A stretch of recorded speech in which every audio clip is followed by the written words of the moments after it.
The committee will come to order. Without objection, the chair is authorized to declare a recess at any time, and the gentleman from California, Mr. Fong, will be permitted to participate in this hearing to provide a brief opening statement and ask questions of the witnesses. I want to start off by thanking both the Young America's Foundation and the Ronald Reagan Presidential Foundation, an institute, for graciously hosting us. 10 years ago, President Trump stood up on the debate stage here at the Reagan Library and made a bold promise to the American people. He promised middle-class Americans a major reduction in their taxes.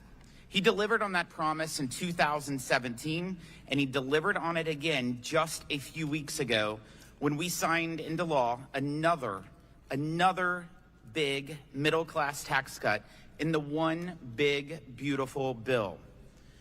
The Ways and Means Committee placed a crucial role in developing this legislation, and much of that work happened outside of Washington in field hearings just like these. We heard from regular working Americans and turned their ideas into law. This will be our 14th such field hearing, and we look forward to discussing how hard-working Americans and the strength of the American economy benefit from these permanent reforms in the tax code. The media love to claim that the president's agenda creates chaos, but the truth is the exact opposite. President Trump just made pro-worker, pro-growth tax policy permanent in the One Big Beautiful Bill. For working folks across this country, those who wait tables, labor on the factory floor, make payrolls, and harvest crops, the One Big Beautiful Bill makes a real difference in their lives. It means at least a $600 tax cut for the average family, beyond what they currently pay today. For tipped workers, a $1,300 tax cut. Overtime, hourly workers, a $1,400 tax cut. And seniors, they get a $63 billion tax cut. Nearly $11,000 more in take-home pay to cover the mortgage, fill the grocery cart, and get away for a summer vacation. New plants and factories opening up in local communities. More open for business signs in Main Street storefronts. Small towns dotted by productive and thriving family farms. And more of the necessities of everyday life, like medicine, being produced right here in America. The alternative was unacceptable for workers and families. Had Congress failed to act, America would have seen the largest tax hike in our nation's history.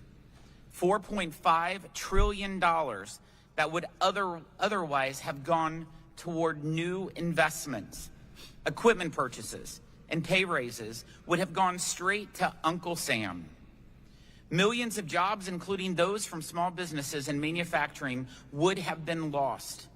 America would have surrendered our competitive edge to nations like China. Instead, President Trump and Republicans in Congress passed the largest tax cut in American history. Because of that, the average American who gets up every Monday and goes to work has a better shot at providing a decent life for themselves and their family. The R&D credit, immediate full expensing, interest deductibility, the 20% small business deduction, and the death tax exemption are permanent for the first time. We are unleashing new incentives to build new factories and production facilities right here in America. Manufacturers in America have never had more tax certainty than under Donald Trump. Pro-growth tax breaks will help American businesses invest and build here at home to beat our foreign competition abroad. Farmers and rural communities have more tax relief in this bill than at any other time. We drive new rounds of investment to truly rural areas with a return of opportunity zones while helping farmers secure more lower-cost loans to expand their operations. The One Big Beautiful Bill pairs permanent pro-growth tax policy with the largest mandatory spending cut in American history to improve our nation's fiscal health. The result will be more jobs and prosperity restored back to America. The One Big Beautiful Bill protects and creates 7 million jobs, including 1 million manufacturing jobs. Small businesses alone will create 1 million new jobs each year. Forecasts show economic growth will increase by more than a full percentage point each year for the next 4 years, and actually drive down our deficits each year as a result of this bill. We can choose to mock those predictions or realize that those same predictions after passage of the 2017 Trump tax cuts were much closer to what actually occurred than the numbers from internal Washington scorekeepers. I'm so glad that we are joined today by some of the Americans who are the winners of the One Big Beautiful Bill: farmers, small businesses, and manufacturers. Thank you for taking the time away from your family and work to share how the One Big Beautiful Bill will improve your life, your employees' lives, and your communities. We also want to hear from all of you in the audience. There will be clipboards right there that will be passed around during the hearing for you to share with the committee how the One Big Beautiful Bill affects you. We want to hear your voice and your story as we implement President Trump's pro-growth and pro-worker agenda. Those comments will then be entered into the official record for this hearing. I'm pleased to recognize the ranking member, Ms. Sanchez, for 5 minutes to provide her opening statement. Thank you, Mr. Sherman. I want the people in the audience and those that are watching to understand that Republicans are trying to trick working Americans into believing that they are getting a tax break while they are delivering the single largest health care cut in American history. Let that sink in. While the Republican Party pretends to be the party of the working class, they consistently prove the opposite. Facts are facts, and I'm going to spit some facts. This bill gives the top 0.1% an average tax cut of $309,000 in 2017 alone. Los Angeles County's child poverty rate is 17.7%, which is over 4% higher than the national poverty rate. Do you know what the average Angelino parent could do with an extra $300,000 a year? That breaks down to $847 a day that billionaires get in tax relief. Imagine if that money was going to children in poverty instead. And Republicans might say, but we did expand benefits for children in poverty.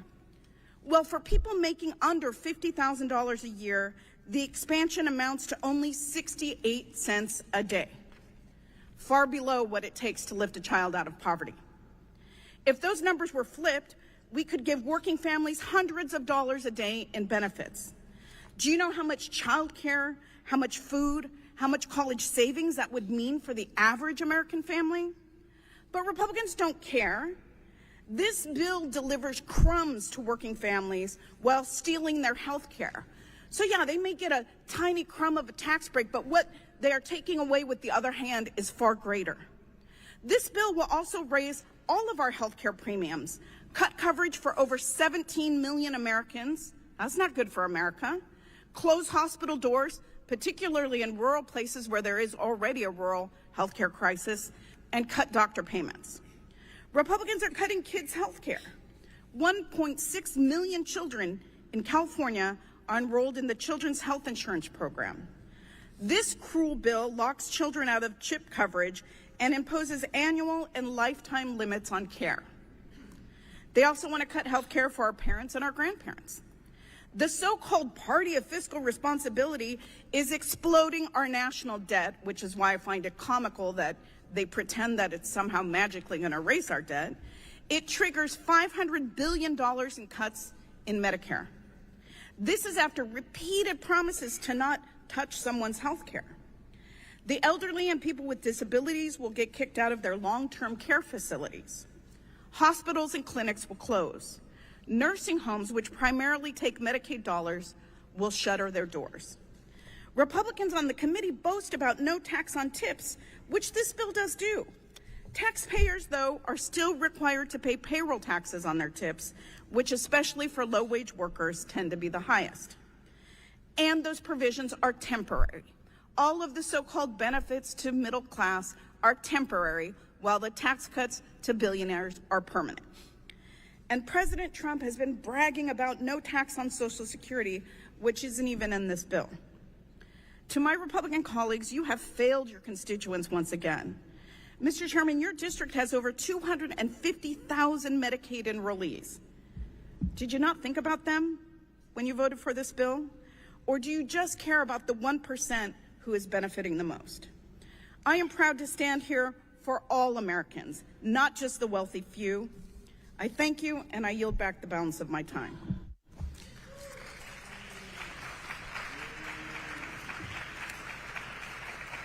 I'm pleased to recognize the gentleman from California, Mr. Fong, for 1 minute to provide a brief opening statement. Thank you, Chairman Smith, and the entire Ways and Means Committee for having me here in my home state of California.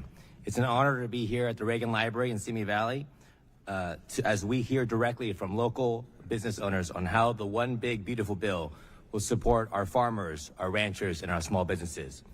By making the 2017 Tax Cuts and Jobs Act permanent, this bill delivers a historic tax cut to Central Valley farmers and families, an area that I'm proud to represent. Relief of over $3,000 a year, and locks in the 20% small business deduction, benefiting nearly 42,000 local businesses in my community. It also restores full expensing for business investments, driving economic growth.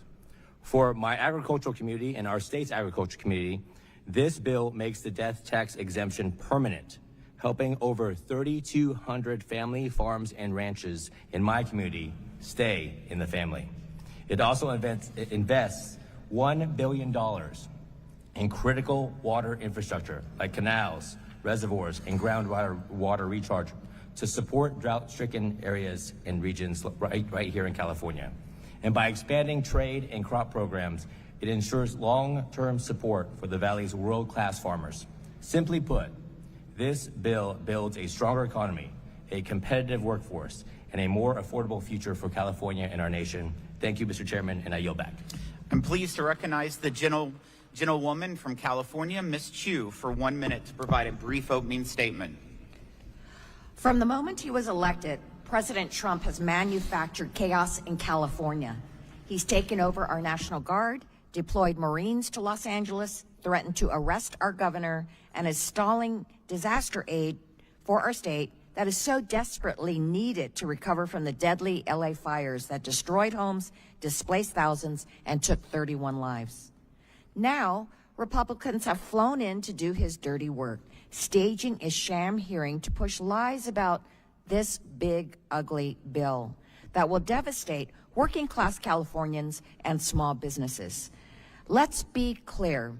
This bill is the largest transfer of wealth from the poor to the rich in modern history. Republicans are ripping health care away from 15 million Americans, the most ever in our nation's history, including 2.3 million Californians. This hearing is pathetic political theater. Californians won't fall for it, and we won't forget who sold us out. I yield back.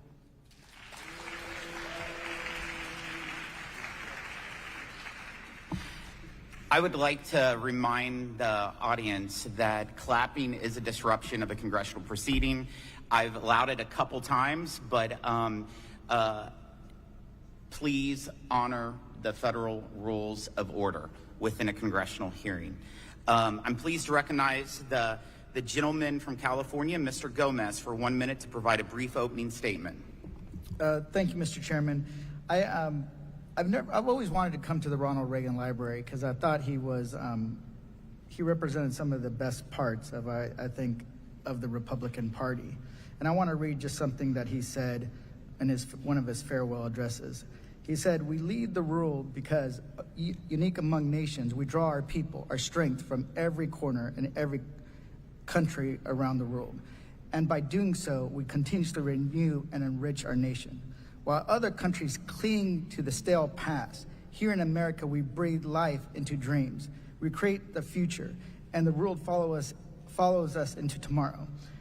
Thanks to each wave of new arrivals to this land of opportunity, we're a nation forever young, forever bursting with energy and new ideas, and always on the cutting edge, always leading the world to the next frontier. This quality is vital to our future as a nation. If we ever close the door to new Americans, our leadership in the world will soon be lost." I think that this Republican Party has turned their back on the legacy of Ronald Reagan, turned their back on the legacy of America and what makes us unique. And no matter what J.D. Vance, no matter what Donald Trump say, America is for immigrants. With that, I yield back. I will now introduce our witnesses. Kevin Kester is a rancher at Bear Valley Ranch. We have Raymond Huff is president of HJB Convenience. And we have William Fulton is vice president of business development at Robinson Helicopter Company. We also have Jay Timmons is president and CEO of the National Association of Manufacturers. We have Dr. Josh Rowe is a senior fellow at the Hoover Institute. And we have John Kim is the president and CEO of Catalyst California. I want to thank you all for joining us today. Your written statements will be made part of the hearing record, and you each have 5 minutes to deliver remarks. Mr. Kester, you may begin when you are ready. Good morning, Mr. Chairman and members of the committee. My name is Kevin Kester. I am a fifth-generation rancher from Parkfield, California. I'm the owner of Bear Valley Ranch and Vineyards. I have the good fortune to be there with my wife, June, my children, and my grandchildren, and together we raise healthy cattle and nutritious beef for consumers across the country. I am here today on behalf of the National Cattlemen's Beef Association, where I previously served as the president, and I also served as chair of the Tax and Credit Committee. NCBA has been the trusted leader and definitive voice of the U.S. cattle and beef industry since 1898. I am honored to share our perspectives on the important benefits of the big, beautiful bill. On behalf of cattle producers throughout America, I offer my sincere thanks to the members of the committee and to President Trump for developing a tax package that enables family businesses like ours to compete and succeed for years to come. Thank you for providing long-term relief from the death tax, for permanently extending Section 199A, increasing Section 179 deduction, and restoring 100% bonus depreciation. With these tools and others in the tax package,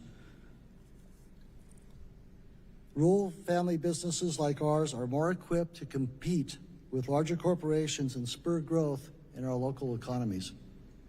For cattlemen like me, long-term relief from the death tax is a significant victory. I cannot overstate that. The death tax relief we fought to secure in the 2017 Tax Cuts and Jobs Act was set to expire at the end of this year. And for many cattle producers, that would have triggered a massive tax on many estates. Farm and pasture land is our most valuable asset. And sadly, many families must sell parts or all of their operation to pay for the death tax. This land is used to produce food, and it is land that we have paid taxes on for decades. Taking land and livestock out of production significantly hurts the profitability of our family agricultural operations across this country. NCBA published the results of a nationwide tax survey. And of the 1,200 respondents, 60% of cattle producers would have negatively been impacted if the death tax reverted back to its previous levels. And unfortunately, I have firsthand knowledge of the devastating impact of the death tax. It took many years for me and my family to pay it off.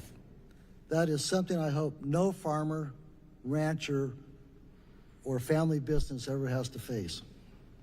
Thankfully, because of your leadership, many families can breathe a sigh of relief. Likewise, the permanence of 199A small business deduction will ensure that the pass-through businesses can compete on equal footing with corporations.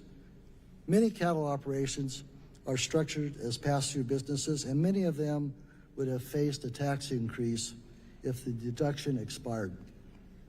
By permanently extending 199A, cattle producers are empowered to make thoughtful planning decisions for the future without worrying if they will face a tax increase down the line.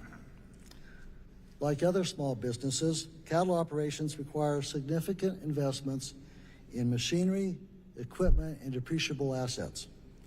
And we rely on Section 179 and bonus depreciation to afford those necessary investments.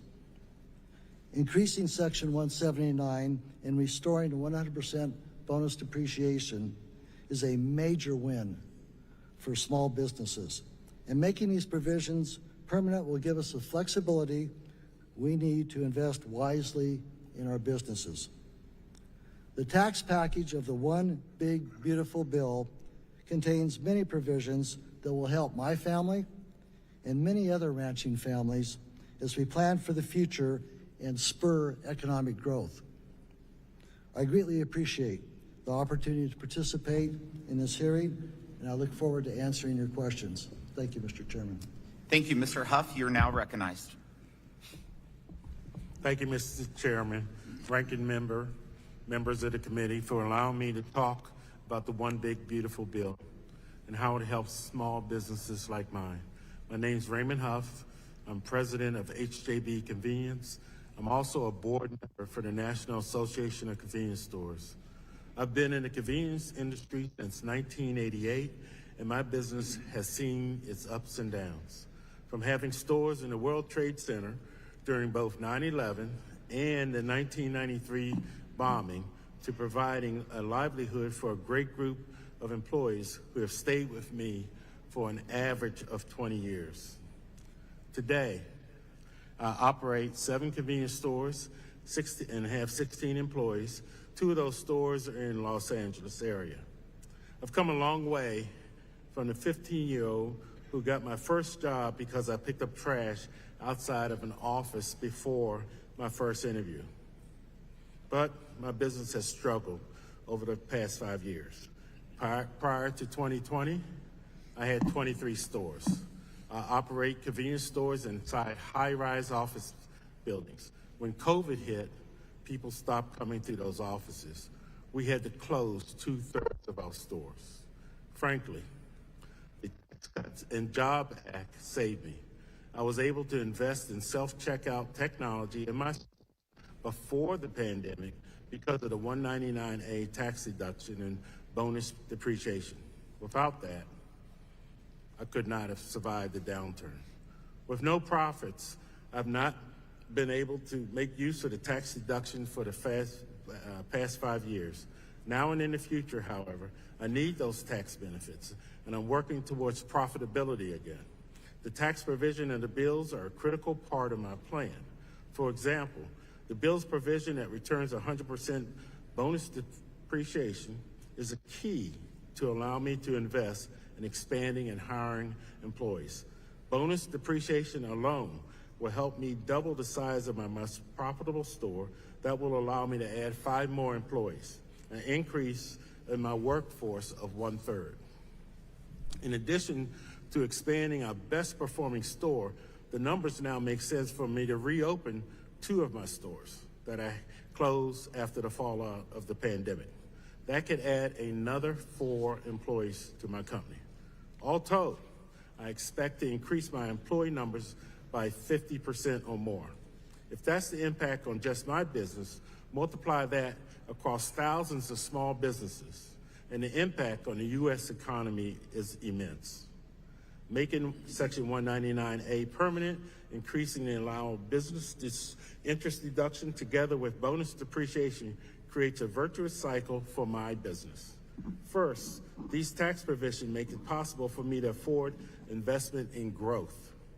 Then they ensure that those gains won't be erased by taxes we have to pay. The bill will help ensure the debt that I take on won't become an albatross around my neck. The tax provisions mean I can be profitable next year and keep it going. That certainly is a key to allow me to expand in the first place. Some might look at my gray hair and think I'm a short-timer, so it wouldn't matter. But that kind of thinking would miss an essential point about business, my business, and other small businesses. Our businesses are not just about ourselves. They're for the future. They're about creating something for our families, our employees, and for the long term. Because of that, I would argue that the permanence of the long-term certainty matter more for small businesses than they do for larger competitors. That is why the estate tax changes in the bill fit so well. Your bill will let what I've built stay here for our communities, our employees, and my family after I'm gone. With the passage of the bill, you've allowed small businesses to plan, invest, expand, and hire. Thank you for understanding that business owners like me need a level playing field and a fair shot at success. Your bill has done that and provided the boost small businesses really need. Thank you for your time today, and I welcome your questions. Thank you. Mr. Fulton, you're now recognized. Good morning, Chairman Smith, Congresswoman Sanchez, and members of the Ways and Means Committee. Thank you for your leadership, and on behalf of manufacturers across the United States, and for the opportunity to appear before you today. My name is Will Fulton, and I'm the Vice President of Business Development at Robinson Helicopter. I'm a proud U.S. Army veteran, having had the honor and privilege of flying Longbow Apache helicopters through 2 combat deployments. After serving my country, I have now worked in the aerospace and manufacturing industry for more than 15 years. Robinson Helicopter Company, founded by Frank Robinson in 1973, specializes in helicopter design, assembly, inspection, flight testing, manufacturing, and production, all in America. Our Torrance, California manufacturing facility is the world's leading commercial helicopter manufacturer, period. Robinson is a fully vertically integrated facility that builds 100% American-made helicopters and unmanned platforms for our first responders, wildfire prevention, disaster relief, and both commercial and military flight training. In fact, we are currently competing to win the U.S. Army's Next Generation Flight School Trainer with the only helicopter that is truly 100% made in America. Our code is simple. The work we do makes the world work. Accordingly, we take every step necessary to make sure we execute at the highest level. We manufacture 80% of the components used in our products from raw material ourselves, with the majority of the remaining 20% supplied throughout the United States.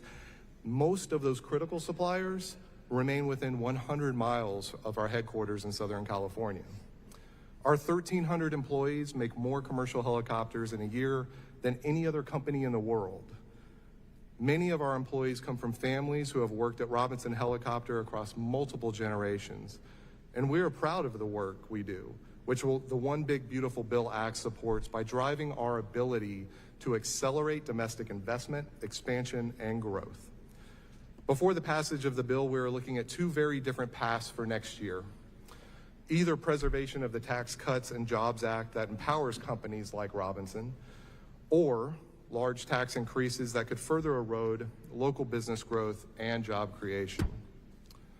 I'm here today because Congress chose the first path, and I want to thank you for the impact that decision will have on Robinson Helicopter. This legislation helps accelerate our ambitions into a more near-term reality.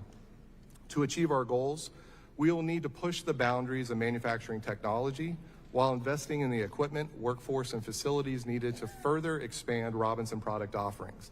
For each of these key steps, the One Big Beautiful Bill retained a 21% corporate tax rate that underpins the baseline for our global competitiveness and included critical provisions to reduce the cost of investment that will facilitate our product and job growth plans. Manufacturers are innovators, and one of the most important provisions of H.R. 1 is the restoration of immediate R&D expensing. Though manufacturing accounts for only 10% of the country's GDP, we make up 53% of all private sector research spending. These tax provisions help us to invest both in the design of new technology and its production processes. We recently launched our newest helicopter, the R-88, which will offer more robust first responder capabilities.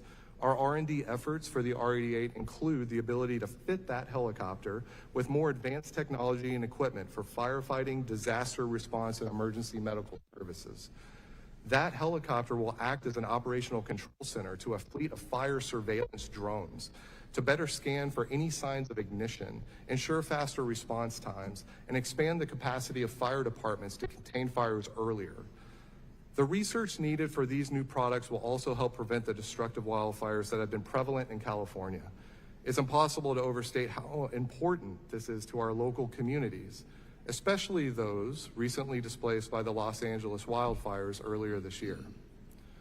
In addition to leading across innovation, Robinson Helicopter's plan for expansion requires us to build out manufacturing capabilities. And as we build these production lines, the immediate expensing of equipment will enable us to do so faster, cheaper, and better. Thanks to your leadership, Congress and the administration have empowered Robinson Helicopter to create jobs, invest in equipment, innovate through R&D, and drive economic growth faster. On behalf of the 1,300 employees at Robinson Helicopter, thank you, and I look forward to your questions. Thank you, Mr. Timmons. You're now recognized. Chairman Smith, Ranking Member Sanchez, and members of the committee, I'm Jay Timmons, and I have the privilege of leading the National Association of Manufacturers. And on behalf of manufacturers in America, I want to begin simply by stating thank you, because you have made the investment of a generation in America's manufacturers. You have strengthened the hand of the 13 million people who make things in America, and you have delivered historic pro-growth tax legislation powering every manufacturer in America to invest, innovate, and lead. Let's remember what was on the line. The Tax Cuts and Jobs Act of 2017, well, it was rocket fuel for our industry. And powered by that legislation, our industry kept our promises. We created the most jobs in 20 years and the strongest wage growth in 15 years. We put more factories into motion, more shovels into the dirt, and more prosperity into our communities. Put simply, tax reform worked. Yet all that momentum was at stake. The rocket was running out of fuel. Several of the key provisions from 2017 had already expired, as would nearly all others by the end of this year. So this year was a time for choosing. We could double down on an investment that worked and make the 2017 provisions stronger and permanent, or we could let those provisions expire and wipe out 6 million jobs, more than $500 billion in wages, and more than $1 trillion in GDP. The time had come for Congress to choose, and Congress stood with us. As a result, this is a manufacturer's law through and through. By making immediate R&D expensing, full expensing of capital equipment, and interest deductibility permanent, this manufacturing law delivers for investment and innovation. Through the pass-through deduction, reduced individual tax rates, and estate tax provisions for family-owned businesses, this manufacturing law delivers for small businesses that power our economy. Through protecting the 21% corporate tax rate, and through strengthening the international tax system that incentivizes companies to invest here, build here, hire here, this manufacturing law will help deliver another American century. It was President Reagan who inspired my entry into public service. His 1981 and 1986 tax cuts showed me what can be accomplished through strategic policy choices and steady leadership. an investment in the people and the communities of our country, from Chillicothe, Ohio, where I grew up, to countless others like my hometown. A conviction that a strong manufacturing base is essential to America's global leadership. As I speak with you today in the library that bears his name, on behalf of the industry that you have re-energized, I think back to President Reagan's very words when he signed the 1986 Tax Reform Act. Sadly, I'm old enough to have watched it live. President Reagan spoke of the American people. He said, "It was their hard work that built our cities and farmed our prairies, their genius that continually pushed us beyond our boundaries of existing knowledge, reshaping our world with the steam engine, polio vaccine, and the silicon chip. It was their faith in freedom and love of country that sustained us through trials and hardships and through wars. And it was their courage and selflessness that enabled us always to prevail." That's the story of manufacturing. It's a story that must go on. Because when manufacturing wins, America wins. Here's why. Every investment in manufacturing ripples outward, helping every community stand taller, from the heartlands to the coasts. Higher investment, more American jobs, increased wages, the dignity of work.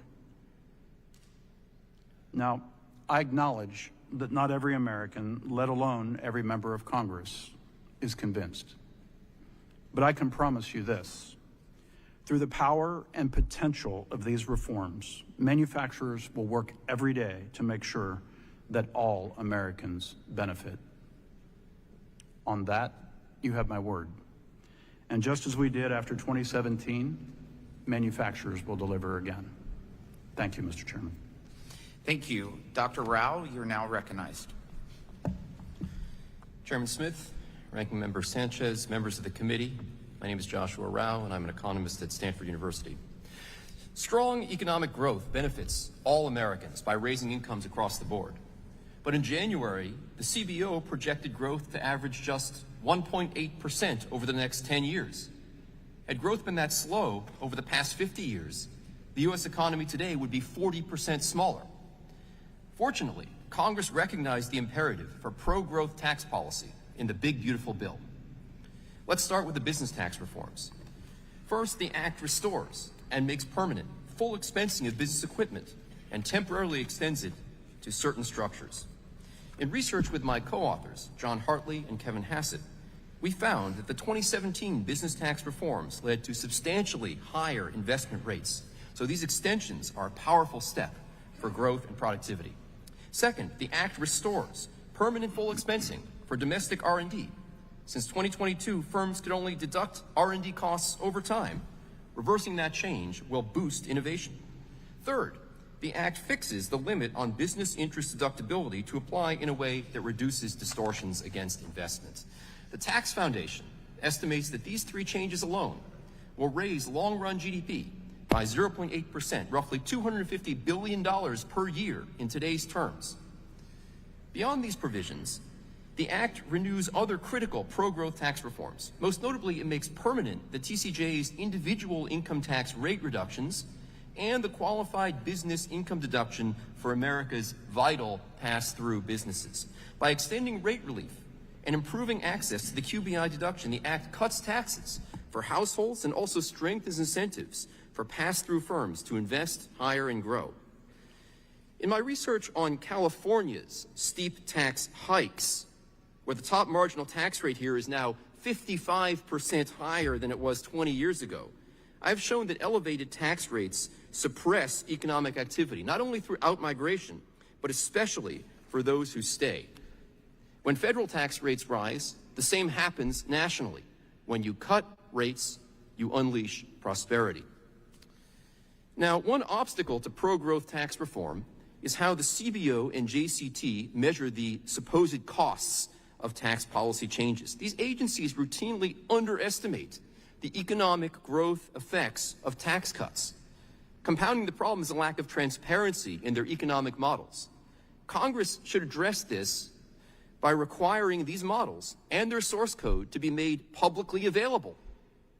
The CBO estimates that the bill will raise primary deficits by at least $3.4 trillion. But if they had used behavioral assumptions consistent with the findings of the research that I just cited to you, the score, the cost, would be and will be far lower. Just a 0.5 percentage point increase in productivity growth, a 0.5 percentage point increase, very plausible outcome, would raise annual growth to 2.5% per year and reduce deficits by $2 trillion over the decade. That would offset more than half of the CBO's projected costs, and that's not even counting any tariff revenue raised by the administration. The beautiful bill is not exploding debt, it is exploding prosperity. I also want to applaud Chairman Smith and his committee for opposing a global tax code, which would surrender U.S. sovereignty. Going forward, this committee should make sure that the understanding reached at the G7, which led to the removal of the retaliatory measures from the bill, is properly implemented. Congress must retain its full constitutional right to cut taxes without seeking foreign approval or pledging revenue to other nations. America did not fight a revolution so that 250 years later we'd have to ask France for permission to cut our tax rates. Congress should now keep going down the path it trailblazed with the 2017 and 2025 acts. A top priority should be permanent full expensing for all capital purchases and rate reductions for individuals and businesses paired with more limits to other deductions. Beyond taxes, regulatory reform is critical for growth. I think permitting reform may offer bipartisan opportunities. The majority could also seek further bird rule compliant provisions that reduce regulatory burdens. A terrific example is your Section 60026 of the bill, which allows applicants to pay 25% higher fees for expedited federal environmental reviews. That is an ingenious provision, since the economic costs of delay and uncertainty from these reviews dwarfs the review fees. Finally, no tax policy is sustainable without spending discipline. The beautiful bill made progress, but further restraint is needed. Without it, today's tax cuts won't remain truly permanent because tomorrow's taxes, or inflation, which is also a tax, will pay for unchecked spending. 4 decades ago, President Reagan asked Americans to help put our financial house in order so that tax, spending, and monetary policies would support, not hinder growth. As we meet here at the Reagan Library, the challenge is even greater, but the call remains the same. Thank you, and I look forward to your questions. Thank you. Mr. Kim, you're now recognized. Thank you, Chairman Smith, Ranking Member Sanchez, and members of this committee for the invitation to speak today. My name is John Kim, President and CEO of Catalyst California. For over 25 years, Catalyst California has been working to build just and equitable public systems and increase access to opportunity for all Californians. I appreciate the opportunity to speak on the economic and real-life implications of H.R. 1 here in California. We know the national picture, what that'll look like. First, according to the CBO, H.R. 1 is the most costly bill in history, adding $3.4 trillion to the deficit through disproportionate handouts to billionaires while cruelly cutting life-saving programs like Medicaid and SNAP. By 2027, the top 0.1% of Americans will receive, as mentioned, an average tax cut of $109,000. Comparing that with low-income earners who will only receive an average tax cut of $247 per year. That is 68 cents a day for working-class Americans. All while the unprecedented cuts to Medicaid and SNAP will trigger a wave of mass poverty by severely limiting access to health care and taking food and groceries off the table for millions of Americans. So what does this mean for California? This means that the cuts to Medicaid will put more than 3.5 Californians at risk of losing coverage by adding red tape and bureaucracy. This means that the failure to extend the ACA premium tax credit will put an additional 660,000 Californians at risk of losing health coverage through the state marketplace. These cuts will shrink or close hospitals and health clinics in rural areas and low-income urban communities. And the 20% contraction of the SNAP program will mean 3 million California families, including children, seniors, and people with disabilities, will be in danger of increased poverty and food insecurity. Secondly, we sit here in Southern California, which is still reeling from the effects of a man-made humanitarian disaster by the federal and ICE siege of Los Angeles. For weeks, unidentified masked men have been roving our streets, terrorizing communities, and violently disappearing our hardworking neighbors, service providers, food vendors, and construction workers. As the numbers show, these coordinated federal enforcement actions are not about going after criminals. The vast majority of those detained have not committed a crime since coming to this country. This is about performative terror. This is about control. At the same time, because of these violent raids, we are seeing an invisible humanitarian crisis unfold as whole communities go deeply underground. Children kept indoors and not sent to summer programs. Parents unable to go to work and earn enough for food and rent. Crimes not being reported. Doctor's appointments skipped. Small businesses shuttered. H.R. 1 will massively expand this fear-based detention and deportation machine, which will destabilize lives and local economies all across this country as it did here. And finally, on state and local budgets, according to the Kaiser Family Foundation, California stands to lose between $112 billion to $187 billion in federal health care funding over the next decade. You add that, another $2.5 billion per year with the tax cuts from the SNAP program. That means that California would have to backfill $13 to $20 billion a year. And that's on top of dealing with the impacts of the tariffs and tariff-induced inflation. Here in Los Angeles County, local leaders already announced that congressional actions will drain $1 billion out of our county's health system. These cuts will not only affect those who rely on those programs, but will mean overflowing emergency rooms, longer waits, fewer hospital beds, and higher costs for all of us. While I'm sharing California and LA specific numbers and impacts, we should be clear that versions of this devastation will be felt in states across the country, not just in blue states and cities. We may celebrate specific tax benefits within H.R. 1, but for the average American, the next few years of H.R. 1 will feel like they've been given crumbs, all while their lunch has been stolen. In the end, though we may have polar opposite opinions on this bill, I am not the enemy. The communities and hardworking people of LA and California are not the enemy. The enemy are those who pit us against one another while picking all of our pockets. And the fastest way for our country to fail is if we continue to believe the lie that we are somehow separate from one another, that my fate is not tied to your fate, or not tied to the farm worker in the Central Valley or that young child left hungry in San Diego. In the end, we must do better to see all of us in this together, or we're all doomed to fail separately. Thank you. Thank you. I would remind the audience again about clapping or disruptions.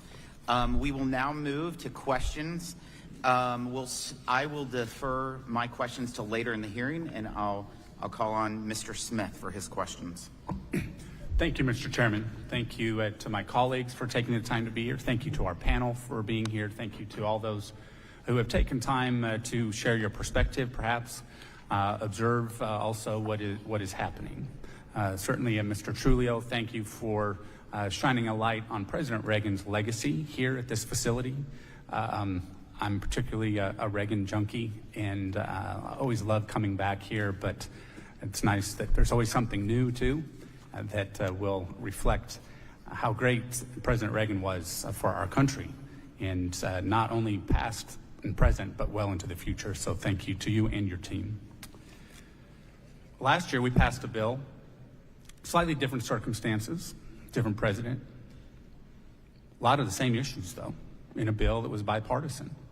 It was celebrated with House passage, and it wasn't 100% supported on either side, but largely the bill that we passed last year relating to family and business taxes has been included in the bill this year. And Mr. Kim, I think you reflected a bit that we can celebrate some of the tax benefits in the bill. I hope we can do that. And sticking to the facts at hand. And Mr. Kim, I appreciate your comments that those who might disagree are not the enemy. Absolutely not. And that's why I think this bill actually strengthens the safety net to make sure that the folks who need the help will receive the help, and that we will have the resources. And I represent one of the most rural constituencies in the U.S. House. I've been eagerly speaking with healthcare providers in my district who are telling me the facts, and there are resources in our bill that help rural health. They appreciate that. They celebrate that.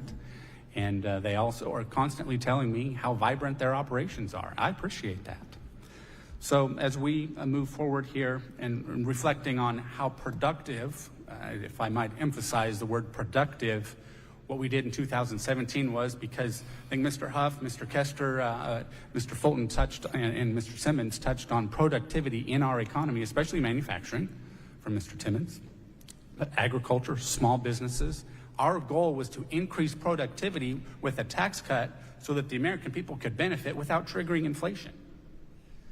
Administration changed in January of 2021, pushed all this cash out there, triggered inflation. We didn't want to do that again. That was a big mistake.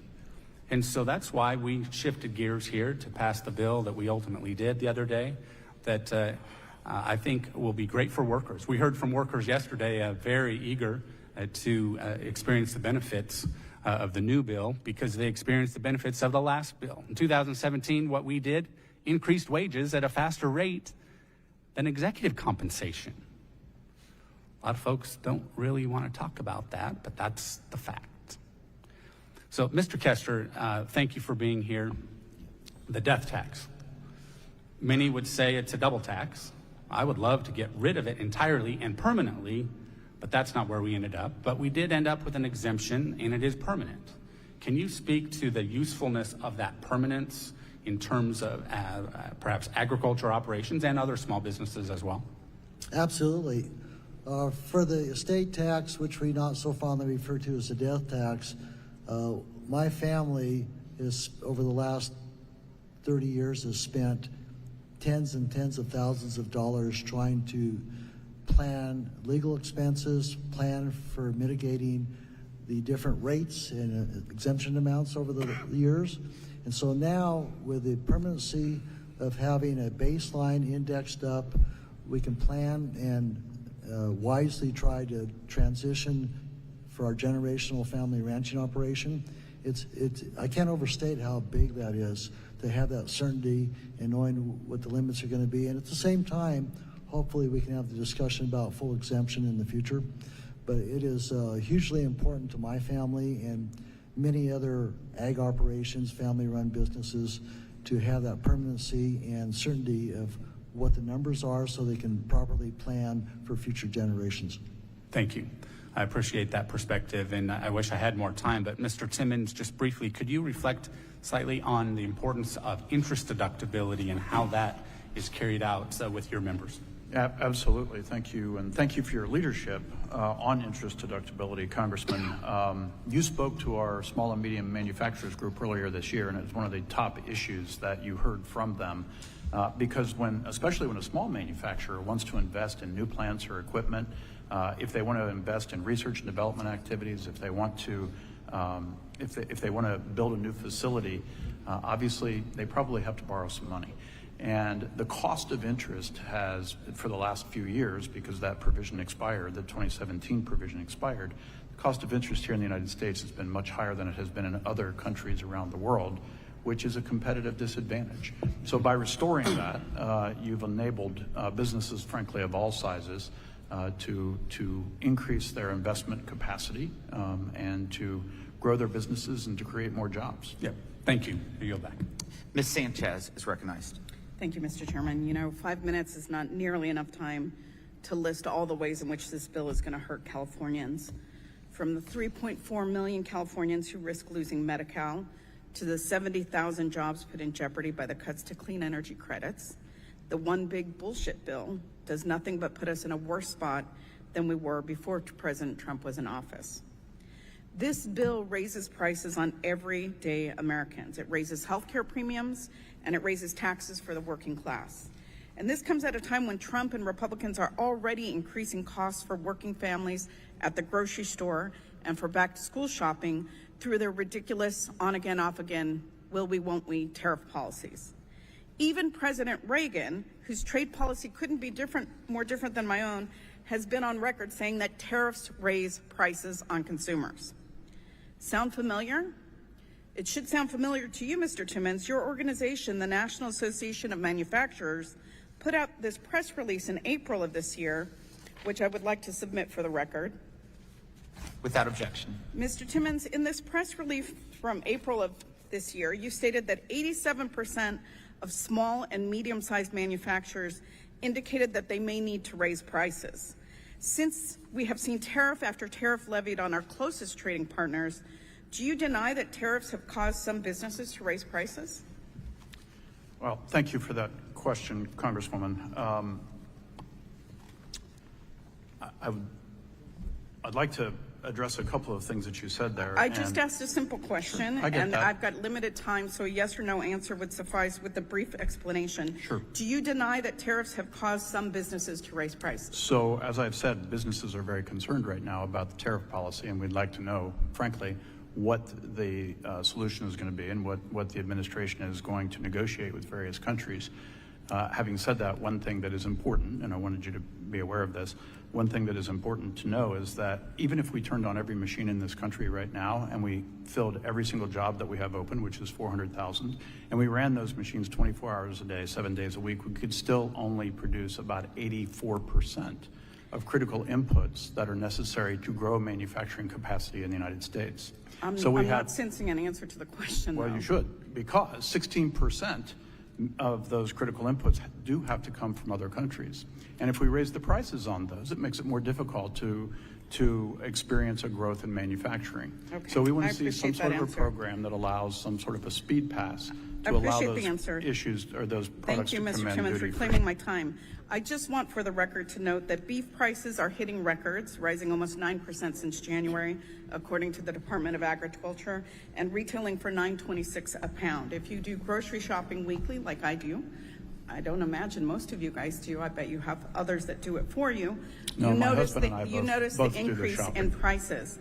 June's Consumer Price Index also showed that steak and ground beef prices are up 12.4% and 10.3% respectively over last year. Fasteners are up 10 to 30% according to the CEO of the Bossard Group, and roasted coffee prices in the U.S. surged 12.7% in June compared with a year prior. And according to data from the Bureau of Labor Statistics, instant coffee saw a 16.3% increase. So I think it's fair to say that the tariff policy is causing an increase in prices. There's another burden that this bill places on my constituents that I would also like to discuss, because the bill allocates an additional $75 billion of the B towards ICE detention centers, enforcement, and personnel. This rogue agency has been racially profiling and harassing constituents, U.S. citizens, many of them, for weeks now in my district. Republicans on this committee are adding $4.1 trillion to our national debt, and they are largely spending that money to illegally detain and deport U.S. citizens, harass and beat protesters, and shut down the local economy. Last month, ICE officers urinated on school property mere feet away from an elementary school that was in session for summer school. And the same officer who violently arrested and detained a 20-year-old U.S. citizen in my district was arrested for sexually assaulting a woman at an L.A. restaurant a few weeks later. And Republicans want to spend our tax dollars to give bonuses to these people with zero accountability. Mr. Kim, how have these recent ICE raids harmed Californians and small businesses? So California is home to the largest share of immigrants in the U.S. and are an integral part of California's social fabric. They pay taxes and contribute to our economic success.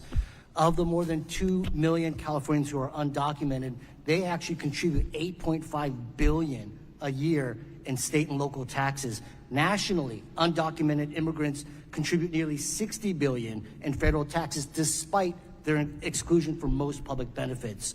Given these indiscriminate deportations and detentions, given the fear-induced self-deportations, we'll not only see broad sectors of the economy shrink without both their labor and their economic activity, but we'll also see this tax revenue starting to get taken off the table. I'll also just mention, you cannot overstate the economic, the personal, and the psychic impact of these raids over the past 2 months.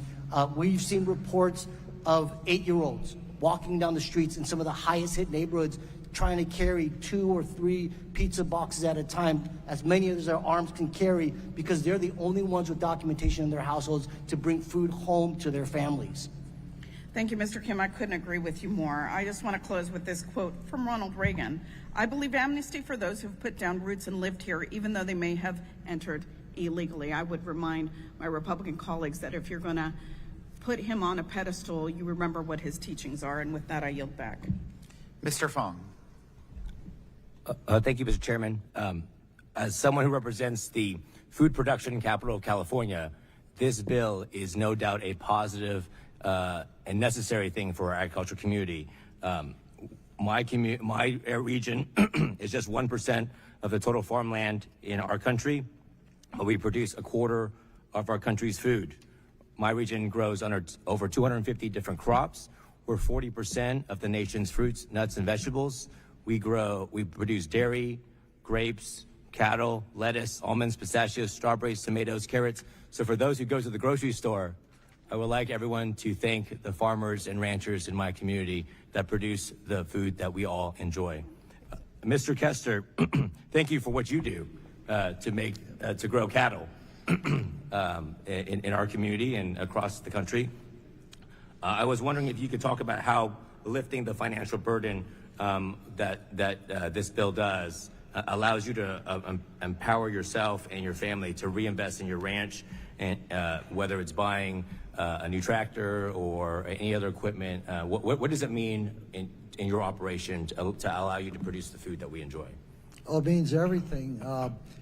We were hamstrung in our operations for more than a decade because of having to pay the federal government death tax liabilities over that period of time. And so now that having bonus depreciation and the increase in Section 179 deductions, it means everything for us being able to have the capital to stay in reserve and not have to pay for taxes, to use it for investing in our communities. It vibrates all the way through our economy with equipment manufacturers, feed stores, retails, and so it's vastly important. And I'd like just to say real quickly, for high retail beef prices, it has nothing to do with tariffs. It's simply a supply and demand issue. And we have the lowest beef herd since 1961 here in the U.S. Consumer demand, even at the high retail prices, U.S. consumer demand hasn't dropped one iota, to my happy surprise. And it's because of the quality of beef here in the U.S. So it's not related to tariffs or anything else. It's simple supply and demand, and we just need to grow our beef herd a little bit more. Thank you for that. You read my mind. I was going to ask you to address the beef price issue. I think you and I had that conversation earlier. And so I think this is important to emphasize that when we talk about supporting our farmers and ranchers, this bill is a huge step forward. And I can say, as someone who represents the food producers in California, that's why this bill is so important and why it had to be done.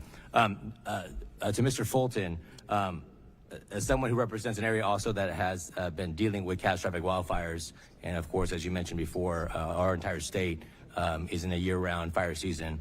I read about your the technology that you're investing in to help our state meet the demands and to combat wildfires, something that's top of mind. I think it shows, again, a real-world example of how this bill allows for this research and development and expensing for companies like yours to actually have meaningful impacts to the safety of our communities.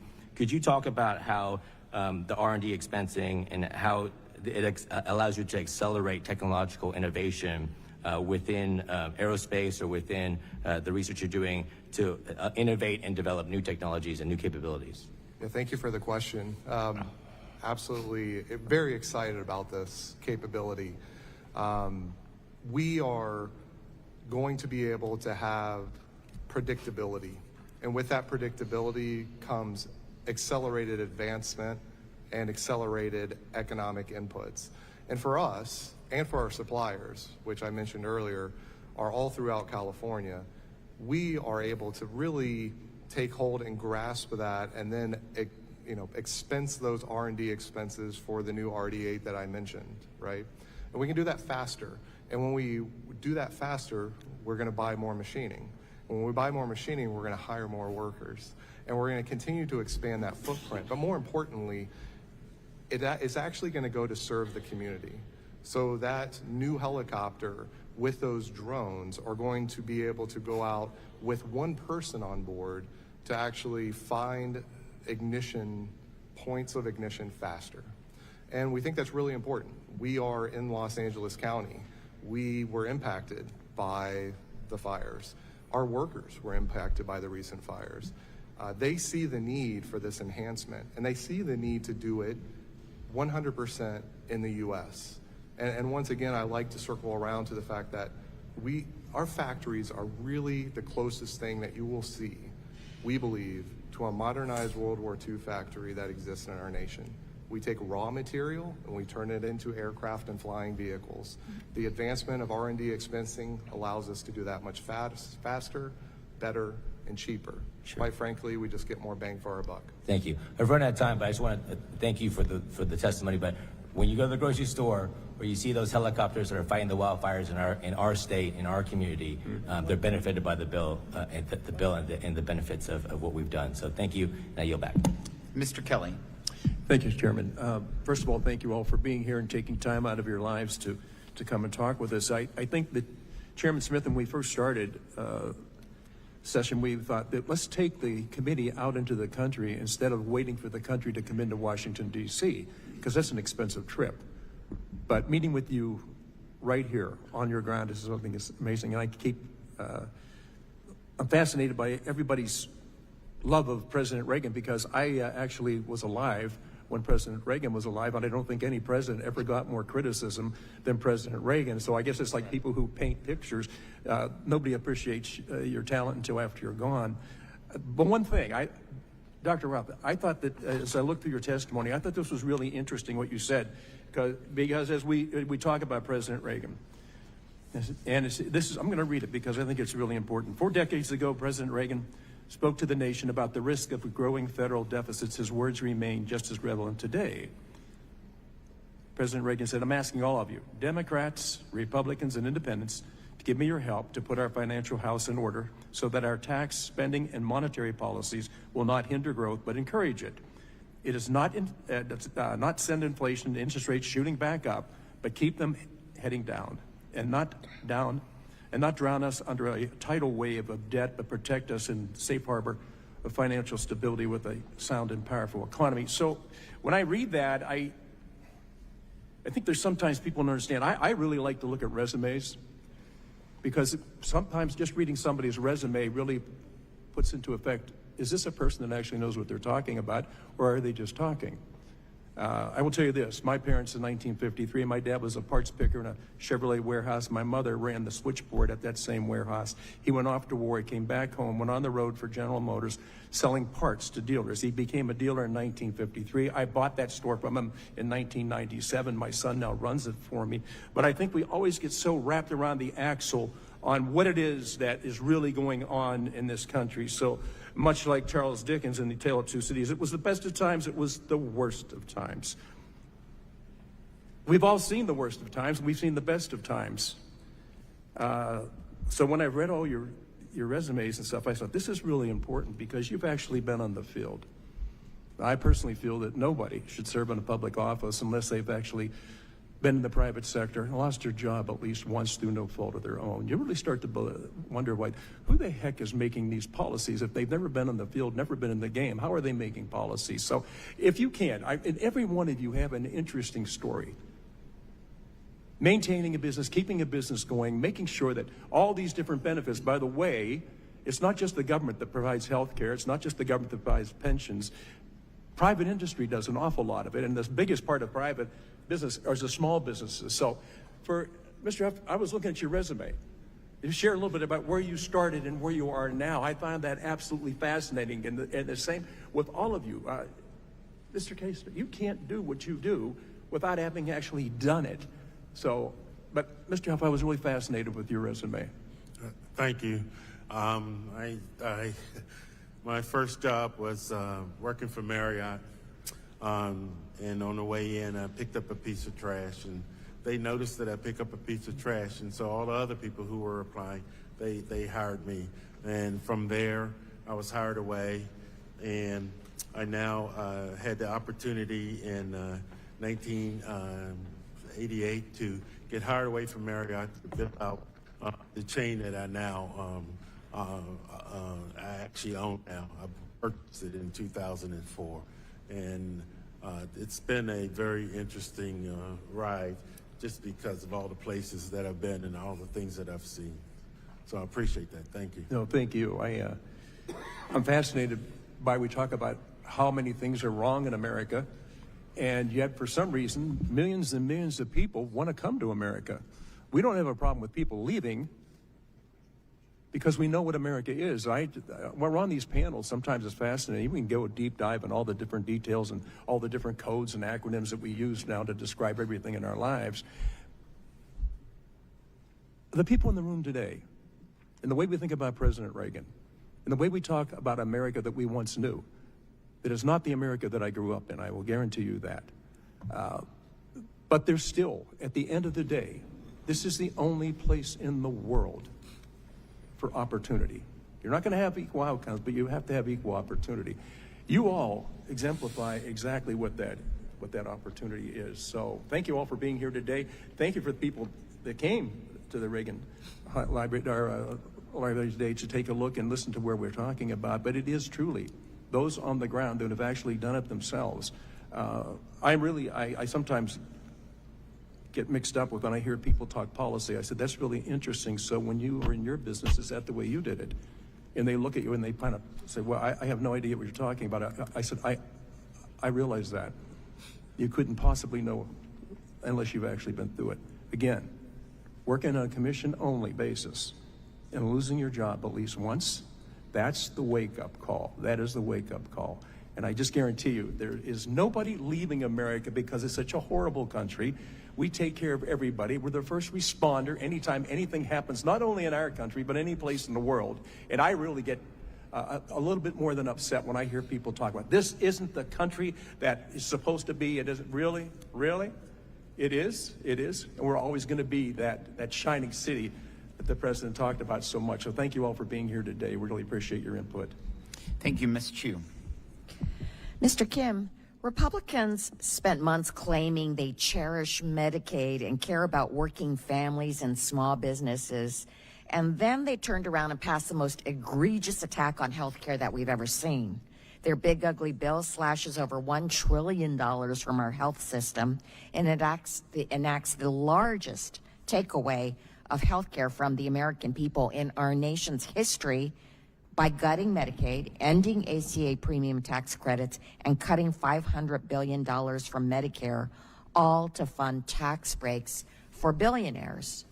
Now, I spent many years on the House Small Business Committee, and one thing I know is that in California, millions of people rely on Medicaid and the ACA premium tax subsidies, including 1 in 5 small business owners, workers, and their families. When people lose coverage, they skip care, end up in the ER, and go into enormous medical debt. And that's only if they make it to a hospital before it's too late. So, Mr. Kim, what happens to our economy and small businesses when Republicans rip health care away from owners and the very workers like servers, mechanics, daycare providers, and delivery drivers who keep our small businesses running?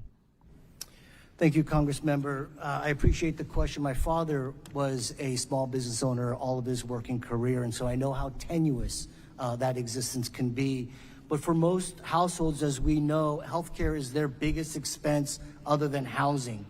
When households lose their healthcare, they become financially destabilized, less able to meet their basic needs, less able to stay housed and to stay employed. And of course, less able to take care of their families. The impacts on small business who are already struggling with the uncertainty of the tariffs, the high cost of goods and services, will now be exacerbated by the struggle to find a stable, quality workforce to help them run those businesses.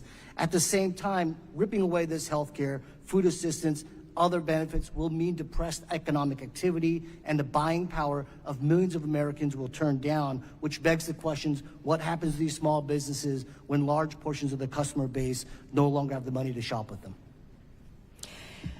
Mr. Kim, Donald Trump and Republicans have repeatedly lied about the big, ugly betrayal, this bill that they claim will help the working class and small businesses by providing them with tax relief.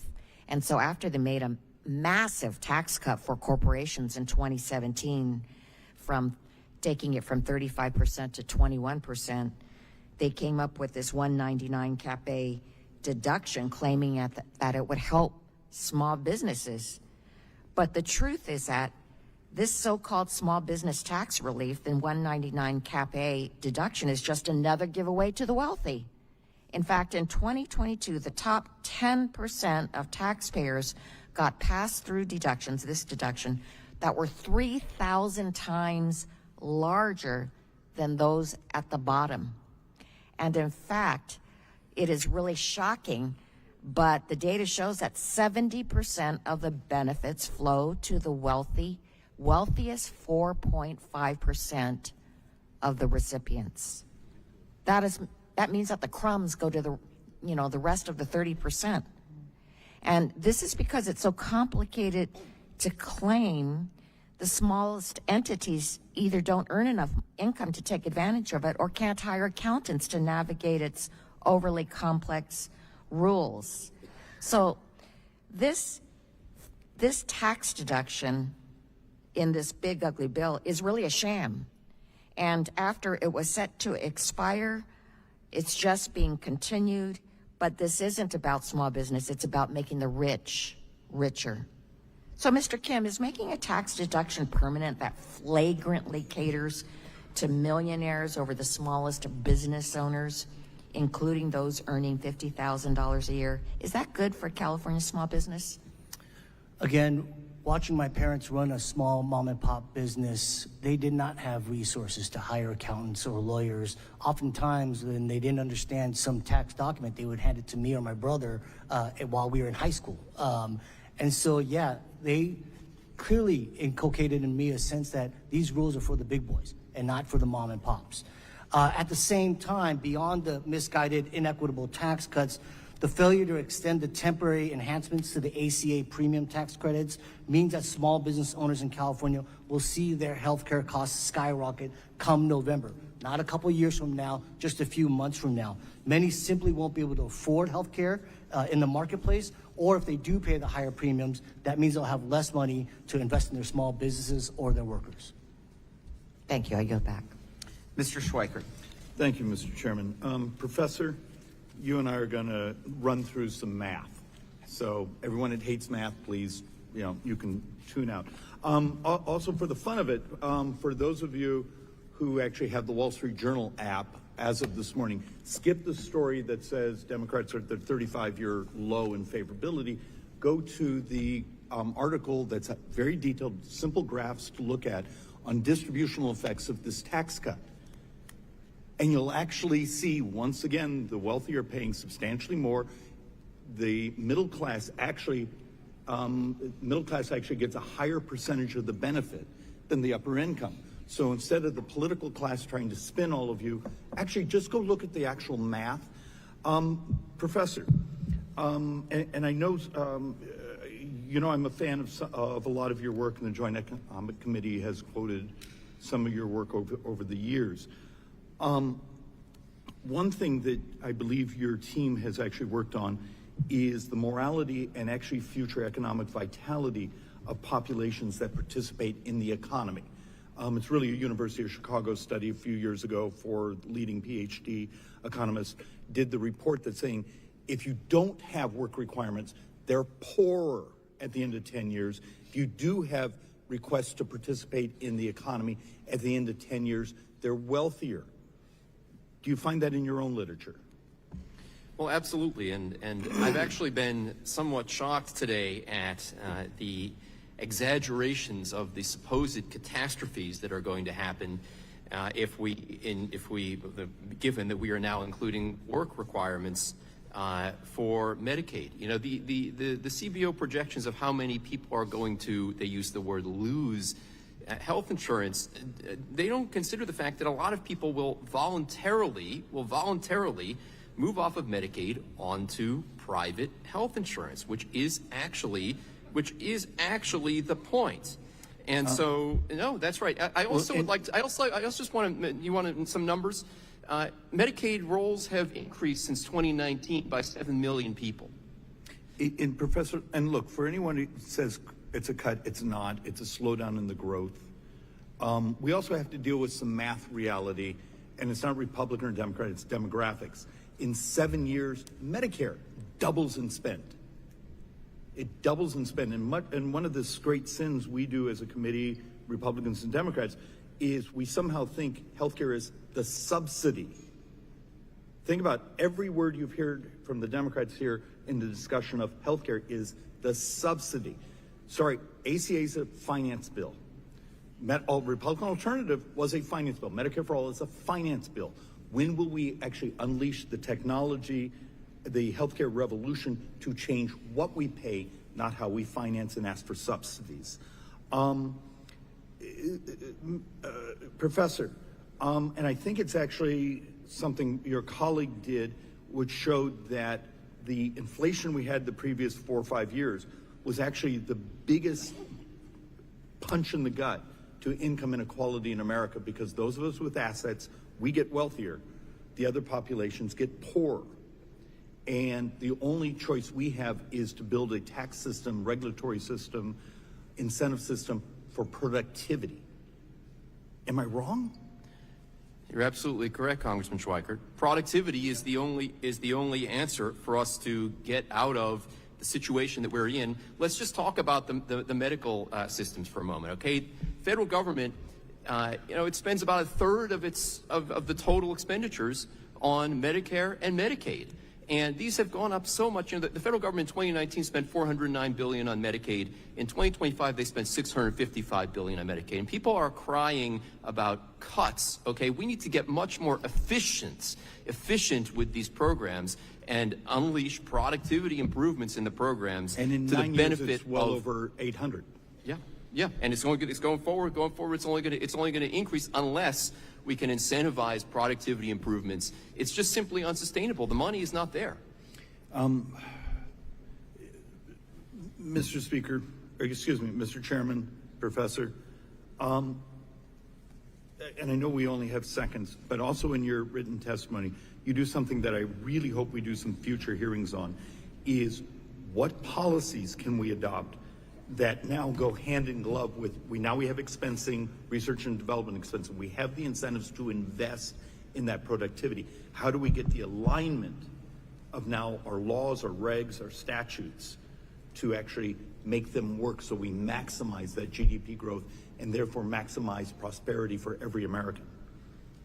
I think you have to look at, as I mentioned in my testimony, more that you can do in order to contribute to the deregulation of the economy in ways that enhances productivity, particularly in medicine. You know, things like telehealth, things like the use of AI in medicine. Some who benefit from the current system actually are against that, but I believe that's the only way that we're going to be able to get out of the fiscal problems that we are in, because these medical programs, the spending on the medical programs has exploded, will keep exploding, and is eating up increasing shares of our budget. We're not going to be able to afford the military. We're not going to be able to, our interest payments are already over 20% of our debt. Of our revenues, rather. Interest payments are over 20% of our revenues. If you take Social Security payroll tax off the table, they're over 25% of our revenues, excluding the Social Security payroll tax. And we just don't, the money is just not going to be there. We need these productivity improvements. I don't want to try the chairman's patience, but thank you for your tolerance. Thank you. And thank you, Professor. Thank you. Mr. Moran. Thank you, Mr. Chairman. It is indeed a distinct honor to be here at the Ronald Reagan Presidential Library. When I talk of tax cuts, I'm reminded that every major tax cut in this century has strengthened the economy, generated renewed productivity, and ended up yielding new revenues for the government by creating new investment, new jobs, and more commerce among our people. Those were the words of Ronald Reagan in 1980. He was right then, and President Trump is right today. At its core, the One Big Beautiful Bill is about liberty. It's about prosperity, stability, and certainty. That's what President Trump's One Big Beautiful Bill means for families, farmers, and small businesses. It's lower taxes, lower regulation, and reduced spending. This is the pathway to economic growth, personal freedom, and restored hope in the American dream. Mr. Huff, you have indeed lived the American dream.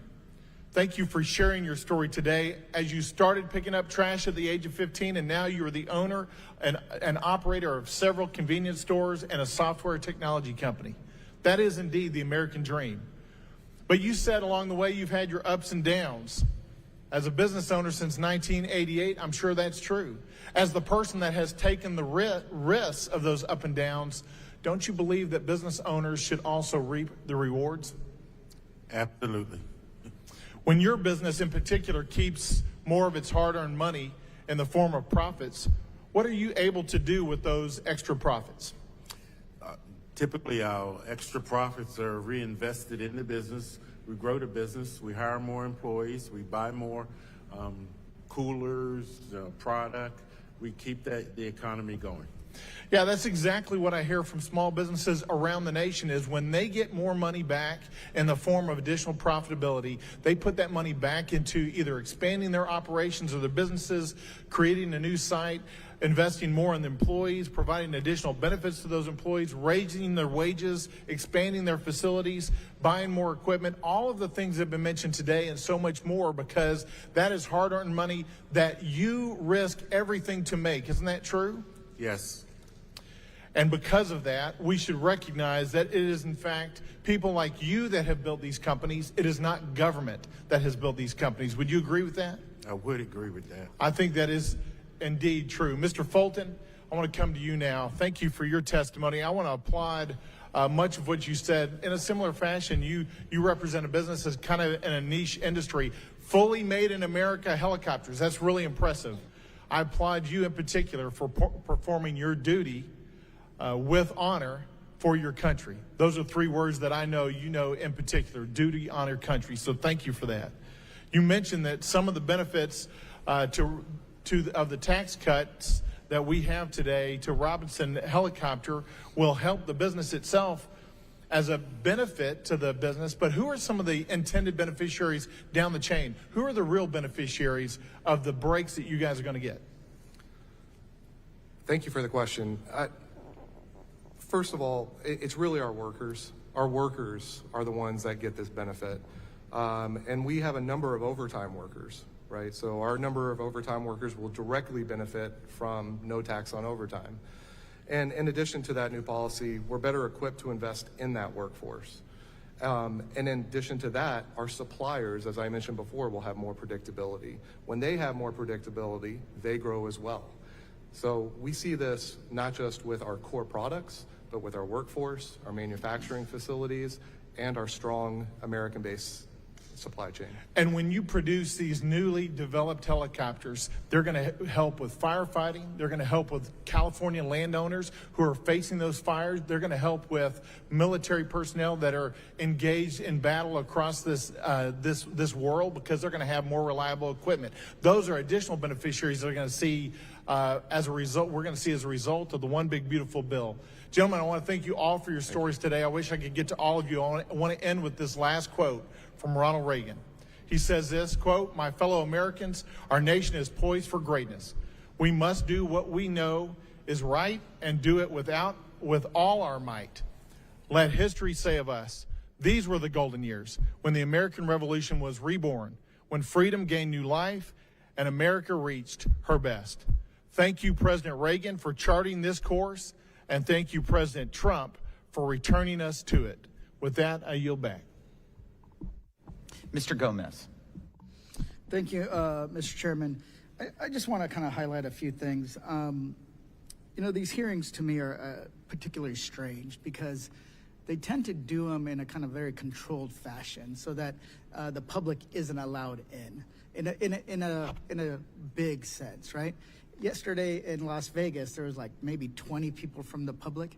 it's all a dog and pony show to try to sell a bill that actually hurts the American people.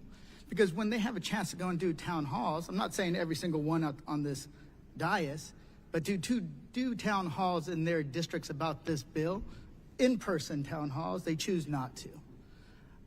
I went to a district in North Carolina because that member of Congress, Republican, hasn't had a town hall since 2017. I went to David Valadio's district up the street, and he refuses to do an in-person town hall. I went to another district in Orange County.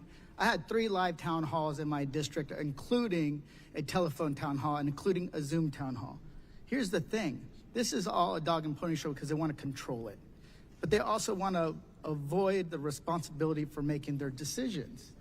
That's why even this past week, they canceled votes because they refused to vote on an issue that they didn't want to piss off their base about. Mr. Chairman, I'd like to ask for unanimous consent to enter an article into the record. Speaker Johnson cuts short House business to avoid vote on releasing Epstein files. Without objection. I would also like to introduce another article. Johnson shuts down House early to block Epstein vote. Without objection. In the end, it's about being there to do the work. I even offered the chairman yesterday, hey, let's actually have a real hearing. We'll pick a district out of a hat randomly. We will divide the audience. You can 300 people, Democrat, Republican, Independent, and let's have a real debate about this bill. Because what they end up doing is cherry picking information to say how this hurts or doesn't hurt, how it helps or doesn't help different people. I understand that's how the game is played, but even our gentleman from Arizona failed to, even the Republican polling in that bill, in that article, is terrible. It's in the negative. So it's like saying, oh, you guys suck more than we do, but we suck as well, right, on the one regarding how Democrats poll. And then he leads off this provision about who it helps, this bill, in this article from the Wall Street Journal. It actually says, what does it says? First, some explanation. The charts look only at the law's tax provisions, not at its reduction to spending on programs such as Medicaid and nutrition assistance, which will tend to affect their lower income beneficiaries. Tariffs which weren't in the law aren't part of the calculations. We mostly compare next year's tax system with what would have happened if Congress did nothing. So it's a very different article. Mr. Kester, you're, I get it. You want to keep more of your family and your farm. I get that. But that costs $250 billion over 10 years for that entire provision. You could have left it the same as it was, and you still would have been better off.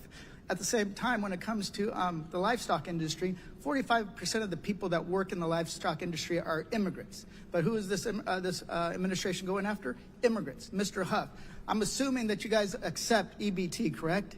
Correct. Yeah, now they're cutting SNAP benefits that a lot of working people rely on that go to shop at your store, right? Go and shop at your store. So a bunch of us actually don't have a problem with the 199A provision. We don't.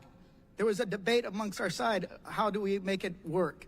Mr. Fulton, Mr. Timmons, you guys talk about manufacturing, but 56%, according to the American Manufacturing Association, of all imports come to the United States to help manufacture things in our country are being, they're imported. They're going to be, tariffs are going to end up increasing prices. It's actually going to make manufacturing harder. So I agree with you that we got to do something to make sure that manufacturing thrives.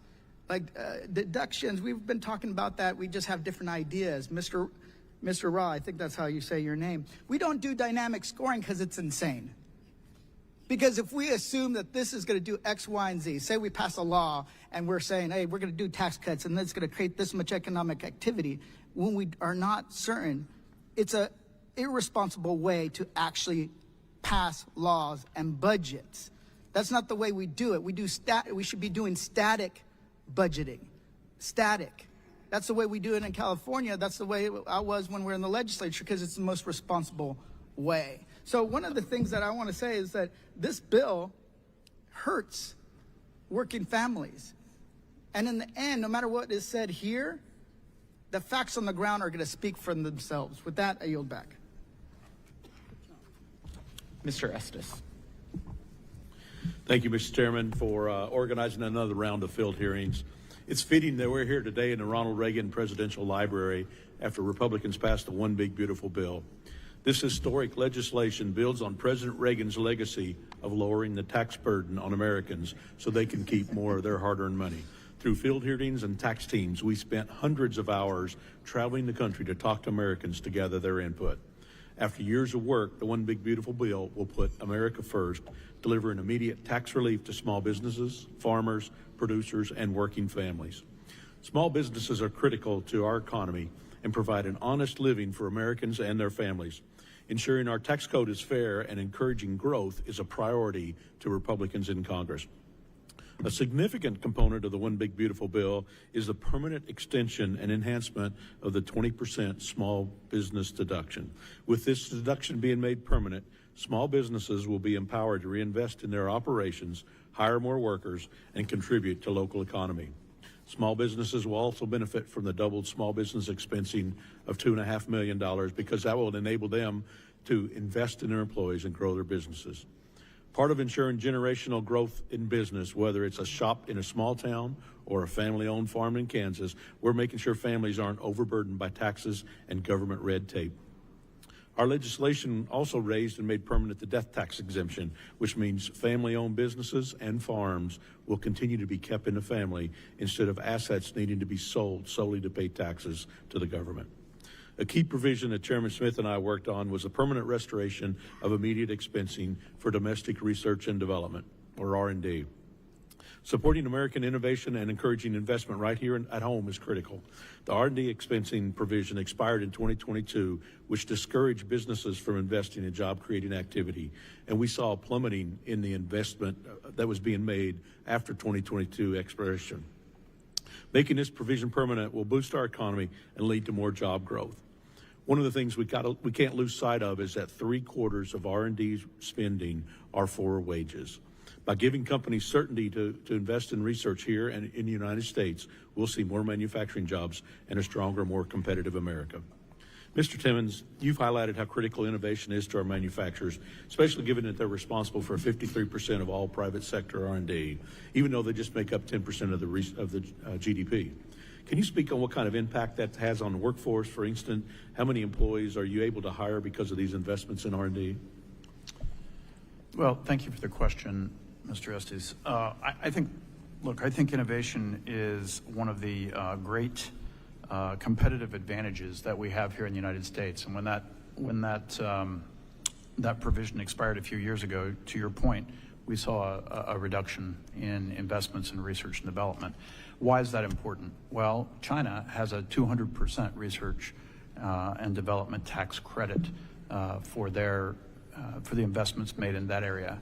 And I know the work that Mr. Moran does on that committee, or on the select committee, we have some very serious concerns about being able to compete with China. China simply doesn't view the world the same way we do. So I was very pleased that through your work and others on the committee, we were able to get that credit renewed. Thank you. Mr. Fulton, you've highlighted how the corporate tax rate and immediate expensing for research and development for equipment played a crucial role for Robinson Helicopter. Can you share your thoughts on how the new provision allowing immediate expensing of manufacturing facility costs will impact your company's growth and investment here in the United States? Thank you for the question. Thank you for your question. These provisions all capture the core aspects of what a manufacturer must do to compete. We must innovate new technologies, develop production, and deploy production processes for those new technologies. And then that follows with construction of facilities that can house the production processes for those technologies and the workers to actually run those machines. So the provisions really reinforce a fully coupled research, manufacturing, and marketing pipeline that allows us to be globally competitive with a 100% American-made product. Yep. Well, thank you. You know, without our work in Congress on the One Big Beautiful Bill, Main Street and rural businesses would have faced a 43.4% federal tax rate if the small business deduction expired at the end of this year. Now, small businesses across our nation will continue to operate and grow in their local community. With Republicans in Congress and President Trump back in the White House, businesses, big and small, are going to see growth in hiring, wages, and prosperity. We saw those results when TCJA was passed during President Trump's first term, and now in his second term, we've made many of those provisions permanent. As we move forward, we remain committed to cutting unnecessary spending, as we demonstrated with the first rescissions package last week. In tandem, the One Big Beautiful Bill's pro-growth policy, America is not only on the path to renewed strength, but will continue to be the very best place in the world to start, grow, and sustain a business. Thank you all for being here, and I yield back. Thank you. Mr. Smucker.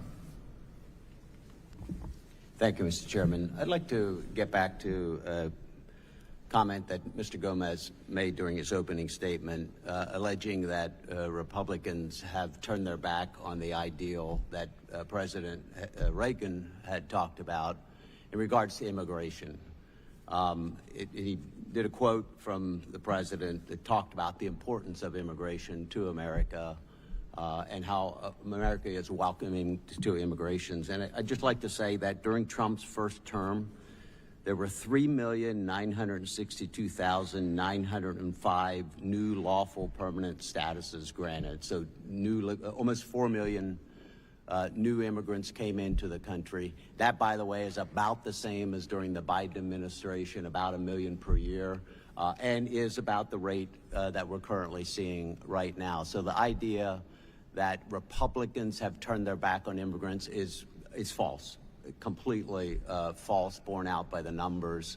And if you want to talk about securing the border, the American people know the importance of securing the border. They know the importance of ensuring that immigrants are coming here legally. Since we're talking about statements from Reagan, since we're here, I'd like to say this. This is a statement from Reagan. He said, "Trust the people. This is the one irreducible belief that separates our side from those who would make the government the all-providing shepherd of the people." I think that encapsulates the differences that you're hearing today from both parties in regards to this bill. Republicans believe in the American people rather than big government. Two other quotes. Reagan said, "We who believe in free market societies believe that growth, prosperity, and ultimately human fulfillment are created from the bottom up, not the government down." And then finally, last quote, "Fair and simpler taxes will mean that the American people will spend less time trying to outwit the tax collector and more time doing what they do best, earning money, creating jobs, and building the future of this country." I think it's also worth looking, since we're talking about Reagan, we were at the Reagan Simi Valley Ranch last night, saw where he signed the tax cut bill during his first term. And I know it's not an exact position, but I think there are parallels in history that we can look at. He took office after the Carter administration. We were in a tough recession that started in 1980. Unemployment was 6 to 7%. Interest rates were 21%. Inflation was around 20%.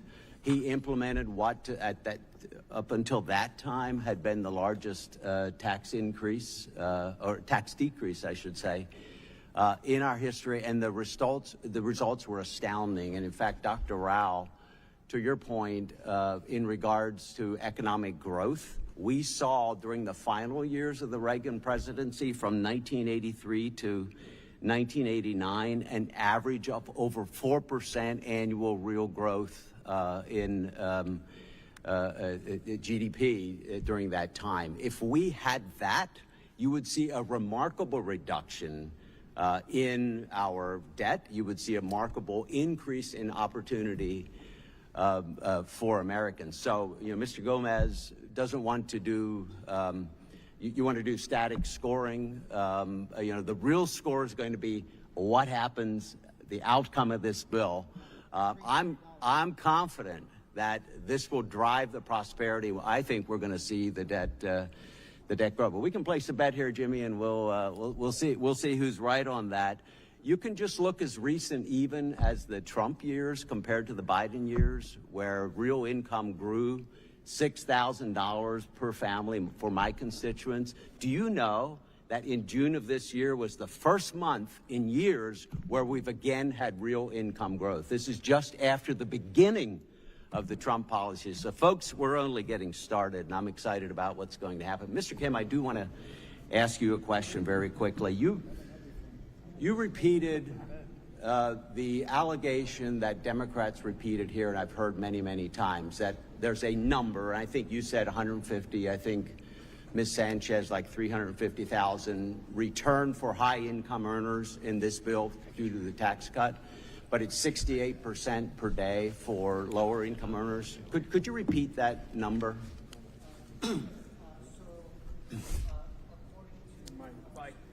Sorry.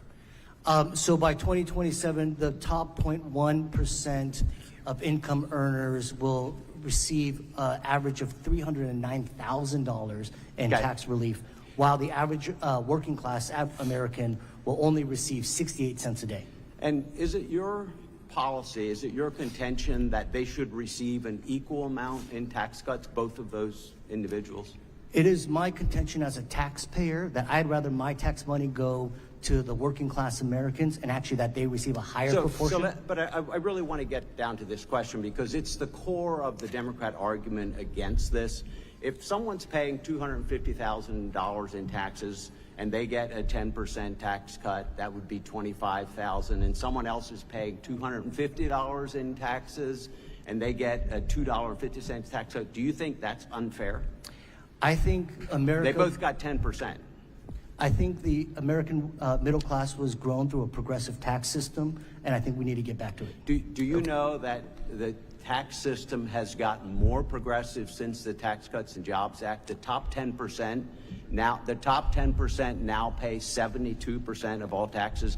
If the argument you're making is true, it would be the most massive redistribution of wealth ever. If you think every individual in America should get the same amount of taxes back as a result of a tax cut bill with no regard for what they've paid in the first place, it makes absolutely no economic sense. There is no economist that would agree with that would agree with the argument that you're making here. Congressmember, I'm not making that argument. I'm actually not talking about in actual amounts. I'm talking about proportionally. All right. Thank you, Mr. Smucker. Mr. Horsford. Thank you, Mr. Chairman, and to the ranking member. Mr. Chairman, I want to start by thanking you for hosting this hearing. I think your cause is right. I think getting the committee out of Washington and getting directly to the American people to hear about this bill is the right approach. Why? Because the more people hear about it, the more they don't like it. 2 to 1. They just don't like it. And the more that we can talk to direct individuals, whether it's in places like Las Vegas or here, we walk away understanding who this bill benefits and who it leaves behind. Professor, I understand that in your testimony, you argued that investment-driven growth translates into wage gains. But I want to correct the record from information that was presented by the chairman at yesterday's hearing. According to researchers from UC Berkeley and JCT economists, using a comprehensive analysis of W-2 earnings, they found that after the TCJA, wage increases flowed almost entirely to the top 10%. Worse, there were virtually no impacts for the bottom 90%. So while some businesses may have given temporary bonuses, the fact is that the broader economy did not see wage increases from tax cuts to mega corporations. That seems to be the playbook, though. Temporary pennies to the working people, permanent relief for billionaires and mega corporations.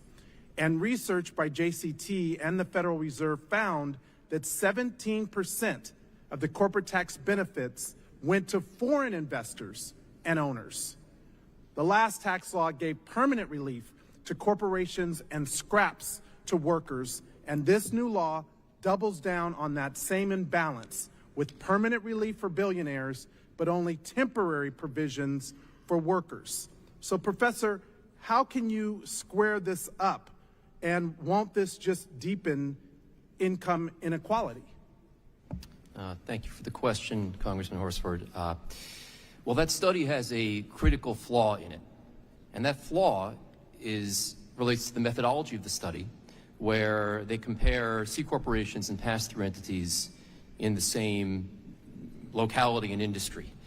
And the problem, and the reason you can't do that, is because those are integrated labor markets. Especially, those are integrated labor markets at the middle of the income distribution, the parts of the income distribution they're looking at, but not so much at the top of the income distribution. Okay. So thank you. So I dismiss that finding, and I disagree with its conclusions. Thank you. Yeah. I appreciate the point, but the result is what I'm talking about. And I asked you specifically how this will address income inequality. Well, this bill... I'm reclaiming my time. I can tell you how it's going to address No, it. It improves. It actually is... Professor, we have a very limited amount of time, so you dominating my time doesn't allow the opportunity for your question, which I asked and you did not answer. So now I want to talk about the fact that Mr. Estes had his R&D expensing permanency bill that I supported, and one that the chairman even worked on with the Wyden-Smith tax package. My concern is that there are severe economic and social costs in the way that some of these provisions were made permanent. The Penn-Wharton budget model finds that this law will increase the deficit by $3.2 trillion. Since I know that my Republican colleagues will ask, yes, Penn-Wharton did a dynamic score and noted slower economic growth, bringing the score to $3.6 trillion. Yale's budget lab projects that the bill would add $3 trillion. Even the Tax Foundation document that's cited today in your testimony agrees that this bill will push debt to GDP, wiping out investment. Mr. Chair, I would like to submit to the record scores from Penn-Wharton, Yale Budget Lab, and the Tax Foundation, as well as Brookings Tax Policy Center. Without objection. Thank you. I want to close with the words from Ronald Reagan. And he said in 1984, quote, "The most important thing the government can do is not burden the economy with excessive taxation, spending, and regulation. But when it does intervene, it must do so on the side of the working men and women of this country." Sadly, the one big, ugly bill burdens everyday Americans with higher costs, fewer protections, and a system rigged for those at the very top. It rips food from the tables of families, it threatens clean energy jobs, and it kicks millions off of their health care, all while padding the pockets of the very rich and the powerful. This isn't economic leadership, it's economic betrayal. So let's stop calling this bill beautiful, and let's call it what it really is. One big betrayal of the working people of America. With that, I yield back. Mr. Moore. Thank you, Chairman. Thank you, witnesses, for being here and taking time out. But a sincere thank you to the Reagan Foundation and Institute. Being at the Reagan Library is a special place. I think that President and Mrs. Reagan truly represent the best that our nation has to offer. I was born in 1980. My mom has always called me a Reagan baby, and I've lived with that, and it's truly an honor to be making my first visit here. But what they do also, I mean, right in the next, in a room adjacent to here, they have a whole bunch of high school students here doing a debate performance and debate competition. Libby Hancock from Salem Hills High School of Utah is actually performing right at the same time. We should have brought those kids up here to debate this bill as well. That would actually be pretty fun. So again, just thrilled to be here at this institution. Dr. Rao, yesterday in our hearing in Las Vegas, I highlighted something pretty unique, and it's context and data, and I know we don't like to address that all the time, but more than half of the tax provisions in this bill, more than half, is going to two simple things: the child tax credit and the standard deduction, right? None of which are taken advantage of or can even be taken advantage of with the income caps that we put on it by the wealthy. And that's not even to include all the other provisions that go directly towards middle class support. But those are individual provisions, and I wanted to just quickly ask you, there's business provisions in here too. I think some excellent commentary has been shared, but just talk to us a little bit about some of the business provisions, the pro-growth tax policies, and how those still go directly to impacting families. Thank you very much for the question, Congressman Moore.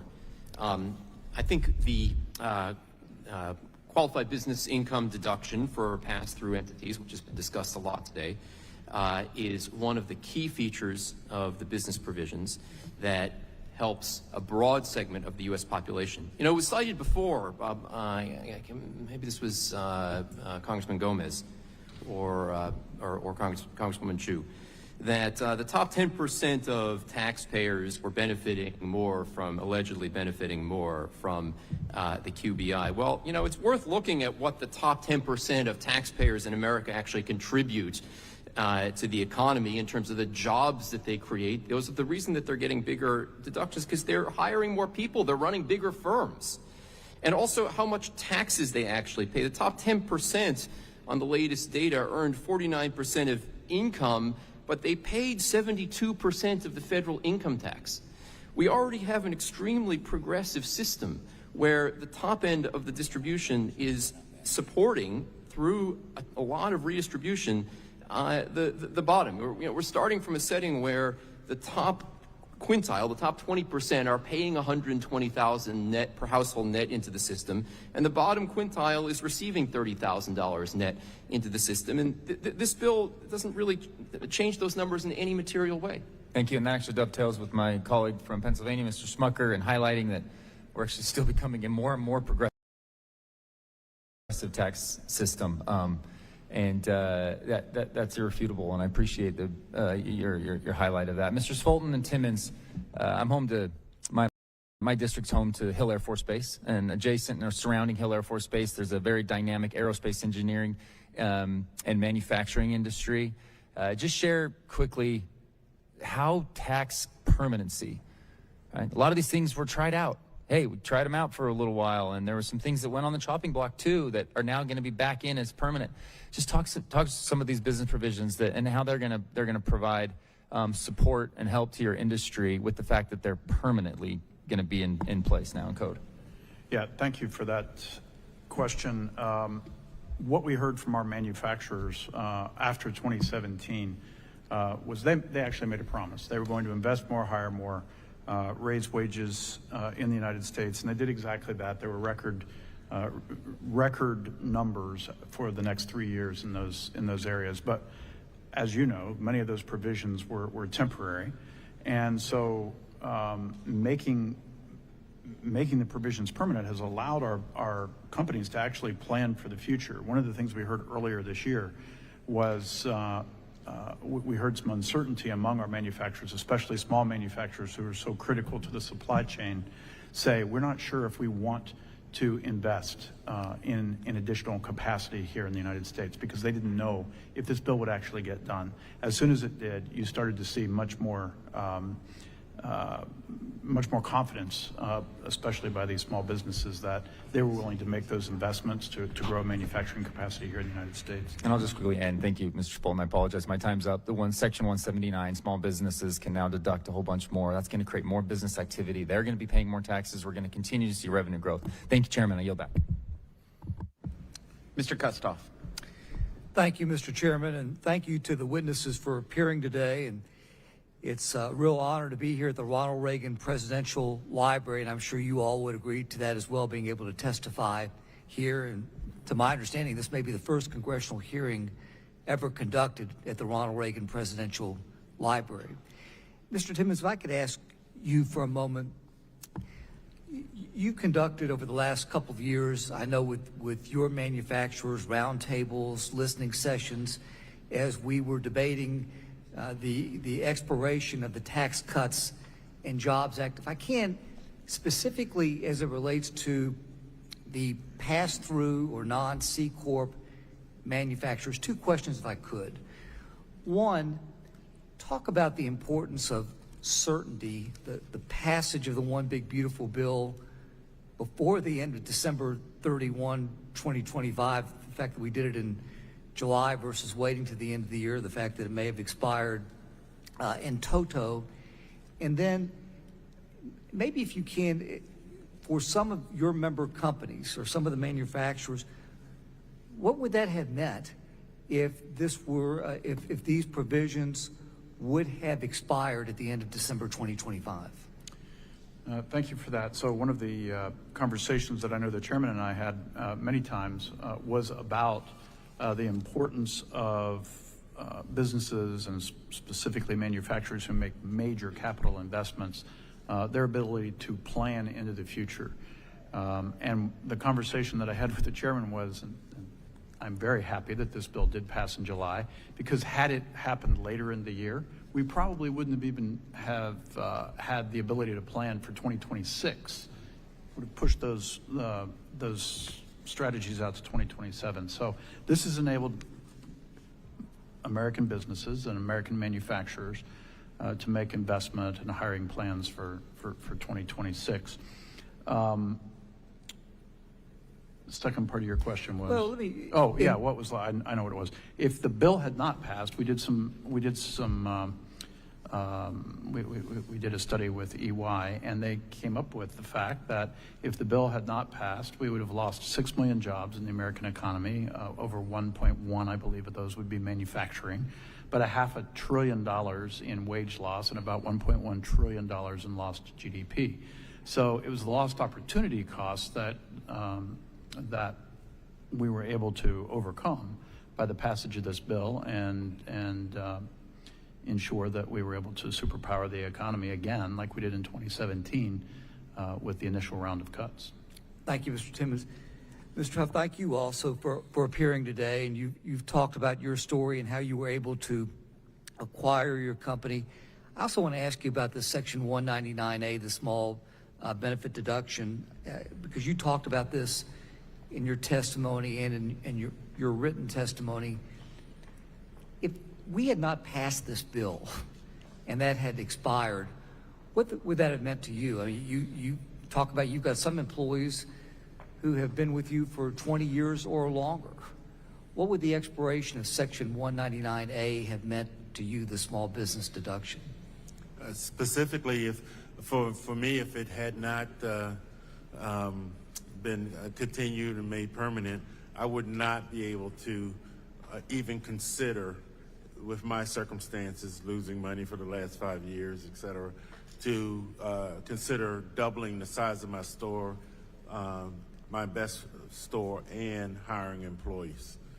I mean, that's your point. If you can't expand, then you are not hiring employees. Thank you very much. Mr. Kessler, you talked about on a couple of different occasions the raising of the exemption for the death tax, what that meant to you. For a number of cattlemen across the country, and I represent a large ag district in Tennessee, pardon me for saying this like this, you can be asset rich and maybe not cash rich. If the exemption had not been raised, what would that have meant for the average cattleman if he or she had to face the state tax exemptions being lowered back to where they were prior to the enactment of the Tax Cuts and Jobs Act? Well, I can't overstate how significant that would have been because of the land values increasing across the whole country, let alone especially places like California, Colorado, New York, other places. Real estate values have increased so much, and you've got non-ag people that have successful businesses wanting to own a part of America, rural America, and so they come and pay over market compared to ag prices, and so it drives up the real estate values. And so to answer your question, having those exemptions lowered is so impactful to the breakup of a lot of family farms and ranches, and it's also bad for the environment. I haven't made that point yet today. When you start breaking up and fracturing farms and ranches across this country, that also hurts our environment, animal species, plant species, and that we don't talk about that part a lot, but it's also significant in addition to the ruination of family businesses. Thank you, Mr. Kessler. Thank you, Mr. Chairman. I'll yield back. Ms. Tinney. Thank you, Mr. Chairman, and thank you so much to the witnesses. And I really just want to thank the Reagan Library as well for hosting us. Mr. Moore might be the Reagan generation child, but I was so excited to vote for my very first presidential election for Ronald Reagan in 1980. And he's always been a particular idol of mine and also of my family. And I really think it's important to highlight, and I know everybody's been quoting Reagan, but there's so many wonderful quotes. The one I really meant the most to me, especially being a child of the 70s and 80s, is freedom is never more than one generation from extinction. And that's a great Reagan quote about freedom. And I think that's the contrast that you're going to see here on the dais, is the vision that we have of Reagan and see of Reagan with the hope of the American people and, yes, of immigrants coming here. And I think of my dad, who was a poor guy from New Jersey whose parents came to the United States as immigrants, who found his way, paid his way through college and law school, and became a Supreme Court justice in the state of New York. And one of his most absolute favorite things to do as a Supreme Court justice in the state of New York was to attend and preside over naturalization ceremonies for new immigrants coming to this country legally, who revered freedom, who loved the mission of our founders, so beautifully reflected by Ronald Reagan and everything we read about in this room, standing up to the communism and the Marxism of the Soviet Union and tearing down the wall. So many important things that Ronald Reagan stood for. And yet I come from the state of New York with the highest Medicaid, the highest taxes. Now I think Hawaii might be a little higher. And yes, all you Californians, we actually pay more taxes in the state of New York than you do, and we have half your population. We also spend more on Medicaid than you do by higher percentages than the population. We have more people who are ineligible, 8 million people on Medicaid in New York, and only 5 million actually meet federal eligibility standards. We just want to see Medicaid realigned and strengthened for the people who are truly needy and people in my communities. And that's what we're doing, because Medicaid isn't actually being cut. It's actually being increased by 20%. That's an increase, and only in Washington, D.C. would an increase be considered a cut. So these are really important principles coming from my state compared with, say, California, and the reflections of Ronald Reagan and what he saw for individual prosperity and empowering individuals and bringing them here to this country. And as a small business owner, this bill is really important to me. 95% of the people in my district in rural upstate New York, mostly farming communities, small manufacturing, go to work in a small business, not a big giant company. Most people are going to get a lot of the benefits from this. Probably 95% are going to get benefited from this bill. And it's just really important to note that we care about immigration and legal immigration, and making sure that we have people that want to come here and work and pay into our system. And I just wanted to actually point out a couple of things quickly, because a lot of people touched on things. But one thing I wanted, Mr. Timmons, maybe you could comment on this, and all of you have done a beautiful job today explaining your points. One of the most important things about this bill is if you've talked about the One Big Beautiful Bill, full expensing, child care, tax incentives, small businesses. Can you comment on those benefits particularly? I was a single parent who had to go to work and had to rely on child care, and many of these things. These are going to be great for my district in upstate New York, and the highest tax residents, by the way, in the nation. Well, look, we have 400,000 open jobs in our sector, and anything we can do to incentivize the ability of individuals to enter the workplace, we embrace that. So the child care deductions are very important to our workers as well. I do worry, quite frankly, Congresswoman, that we have a fairly large gap between the number of jobs that are available in all sectors of the economy, but especially manufacturing, since it's the most productive sector, and the number of workers that we're able to attract. Now, we're trying to do our job in the manufacturing sector by inspiring the next generation of manufacturing workers, but we appreciate the work that you're doing. And just as an aside, on the subject of legal immigration, the NAM has a proposal called A Way Forward that would help repair the system that's in place right now, and we hope we can work with Congress to enact that proposal, because we believe, too, that immigration is absolutely vital to the lifeblood of this country. Thank you. I agree 100%. Legal immigration is going to be so important to building the economy of the future, and we believe in that as well, and I think that's the way to go. Not illegal immigration, not empowering cartels.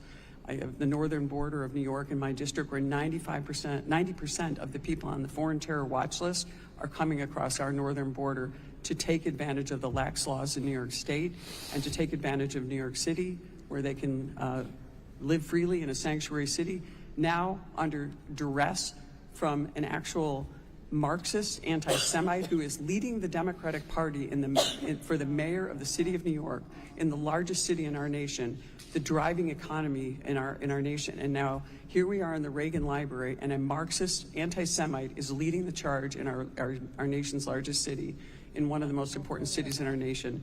I think this is a sad state of affairs, and I revere the freedom of Ronald Reagan. And thank you all. It's grateful to be here. Ms. Fishbach. Thank you, Mr. Chair. Excuse me.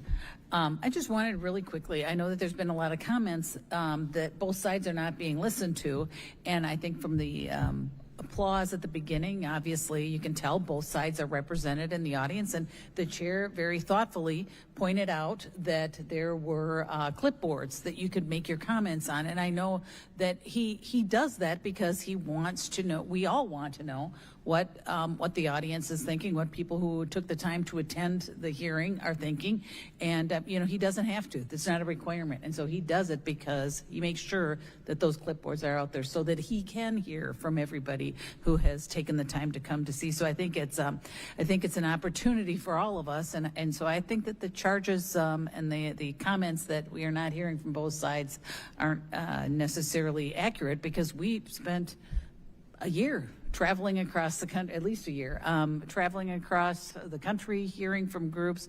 Actually, Mr. Kester, I was thinking about, we went to the Scheffelbein farm. You might have heard of them.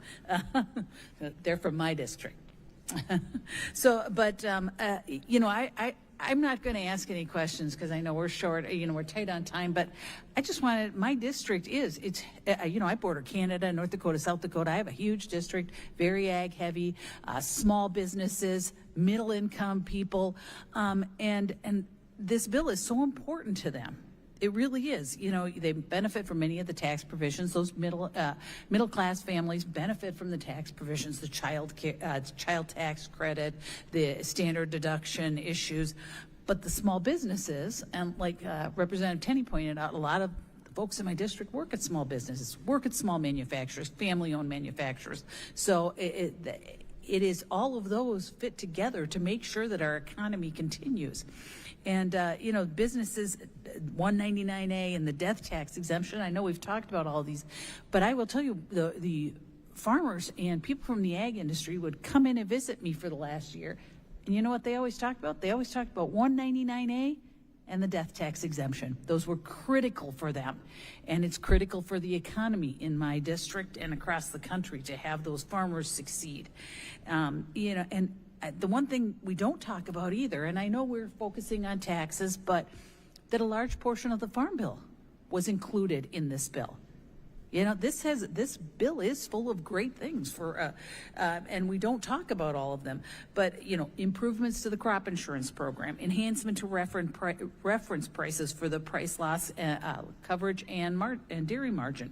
And so I just wanted to point out, because if I'm not the last one, I may be second to last, but there's so many good things in this bill that we aren't talking about, and I think that the tax incentives for both small businesses and for families, like those child tax credit, really are something that we need to promote and make sure that people understand how important those are to not only businesses but to our families in the middle class. And so I really think that I think we did a great job in finding out what was important to the economy, to people, to businesses, and putting it together, and to the farm for the farmers too. So, thank you, Mr. Chair, and I yield back. Thank you. Can I enter something into the record? Yes. Unanimous consent to enter a turning point memo article says, J.D. Vance, some Americans are more American than others, particularly those who fought in the Civil War, which I would ask, which side? Just provide that document to us. Without exception, without objection, submitted to the record. I have several questions. Mr. Kester, thank you for being here. We heard some comments earlier about the high price of beef that is in the stores. At $9 a pound, I think is what was said. $9.06. Could you tell me how much your live cattle sells for? Yes, it depends. We're in some value added programs, so it can range. We retain our calves, sell them as yearlings, and so they can easily, a 900-pound steer plus can make $3 a pound right now.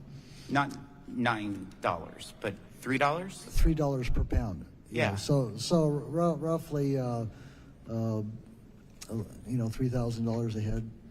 So over the last 4 years, with inflation going up 22%, have you seen fertilizer prices go up? Oh, yes. Have you seen hay prices go up? Yes. Other feed prices go up? All prices have gone up. Wow. Yes. And over the last 4 years, that was during the Biden administration when inflation gone up 22%. Yes. So I do want to point out, Dr. Rao, you made a comment talking about the bill earlier, saying that this bill will explode prosperity, not debt. Thought that was a very, very good statement. And I would reiterate, I know that what has been submitted into the record a little bit ago was scores of this bill from Penn Warden. We've talked about the Congressional Budget Office. You look at the Congressional Budget Office, whenever they score this bill, they scored at growth rate at 1.8%. 1.8. If you look at the growth rate for our nation over the last 50 years, we've averaged 2.7 over the last 50 years. But the Congressional Budget Office scores it at 1.8. If we get a 2.8% growth rate, 2.8, this bill, according to CBO's projections, would cut the deficit by more than $500 billion, not add to it. Is that something you would agree with? Thank you, Congressman Smith. Yes, I do agree with that. And to take it further, I think what's very important so that we have in future debates about tax reform, so that we have fewer independent entities at universities throwing out their own scores.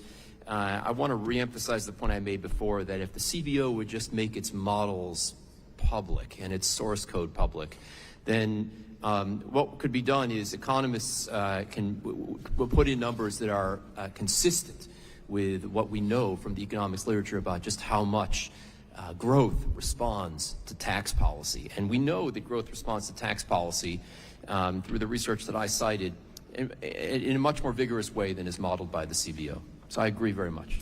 So earlier your questioning, you also was talking about some of the individuals of the numbers that have been thrown out there that they will lose their Medicaid.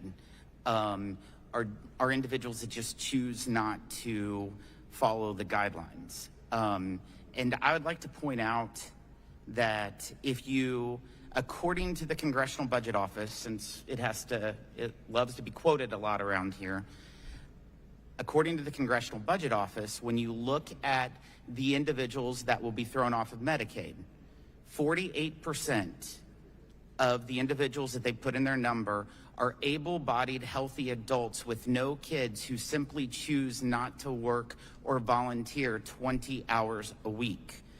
16%, according to the Congressional Budget Office, will have access to other forms of subsidized health insurance, including the option to stay on Medicaid. And then there's 13%, according to the Congressional Budget Office, they're already ineligible for the Medicaid program and just haven't been removed from the rolls. They shouldn't have even been on them. And then 11% are illegal immigrants, and they're not supposed to be receiving it according to federal law. But 11% according to the Congressional Budget Office, and then 12% according to the Congressional Budget Office are fraudsters who don't submit the common verification requirements. Is that kind of where you were going earlier in your questioning?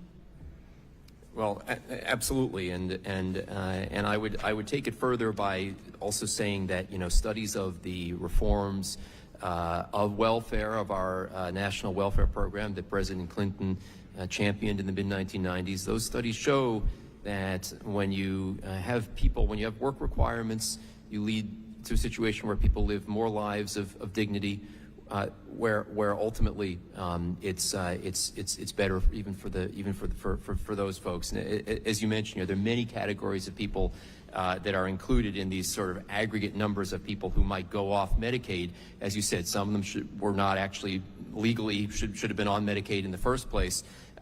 Others of them are really just, you know, they're voluntarily going to choose to go on to private insurance. And so I think these stories of how catastrophic it's going to be for people are just exaggerations, particularly in light of the fact that there are, of course, exemptions. There are exemptions for people who are not able-bodied and cannot work. And as you mentioned, so much of the expansion of Medicaid over the last 10 years has gone to providing it to able-bodied people who can work. So, Mr. Chairman, So point of it's my clarification. time, Mr. Gomez. Point of clarification. We have a moment. It's my time. There's no time. There's just constant. Another Is this question. your close? Another question. Point of clarification. Point of order. I'll feel free to let you interrupt me this moment. What is it, Mr. Gomez? I just want to make sure that I was point of clarification. Clarify. So the Congressional Budget Office is only worthy when their information backs up your point, but is to be discounted if it doesn't back up your point. That's what you're basically telling everybody. You're correct? putting words in my mouth, so the clarification is wrong. I'm reclaiming my time. What I will say is there's numerous times that I disagree with the scoring of the Congressional Budget Office. Actually, more times than not, I disagree with their numbers. And I've challenged them because they were off by $1.7 trillion on the 2017 Tax Cut and Jobs Act. And $1.7 trillion being off is pretty big. It has a drastic effect. But if we're talking about CBO, I think it's also important, if you love CBO, CBO confirmed in their final analysis of the One Big Beautiful Bill, its anti-fraud provisions, in fact, lowers Obamacare premiums by 0.6%. So any comment saying otherwise, according to CBO, is just not true. And I also want to point out the expanded temporary Obamacare credits that have been mentioned earlier are untargeted, and they benefit making people more than 400% of the federal poverty line. So a family in Arizona making as much as $600,000 a year will receive subsidies under the Democrats' expansion proposal. It would cost $400 billion, but it's not in this bill. They talk about it, but it's not in this bill. We don't even touch it. It expires at the end of the year. So there's a lot of comments about the provisions of this bill not being popular. If you go by the different provisions, according to the Harvard poll that just came out in the last couple weeks, it's quite amazing. Like the no tax on tips, no tax on overtime scores over 65%. The child tax credit expansion. The child tax credit expansion is over 67%. The health savings accounts that we put in the bill was 76%. The Trump accounts, savings for individuals, was 65%. So I could just go on and on, but I just want to reiterate how much I appreciate the Reagan Library for hosting this event.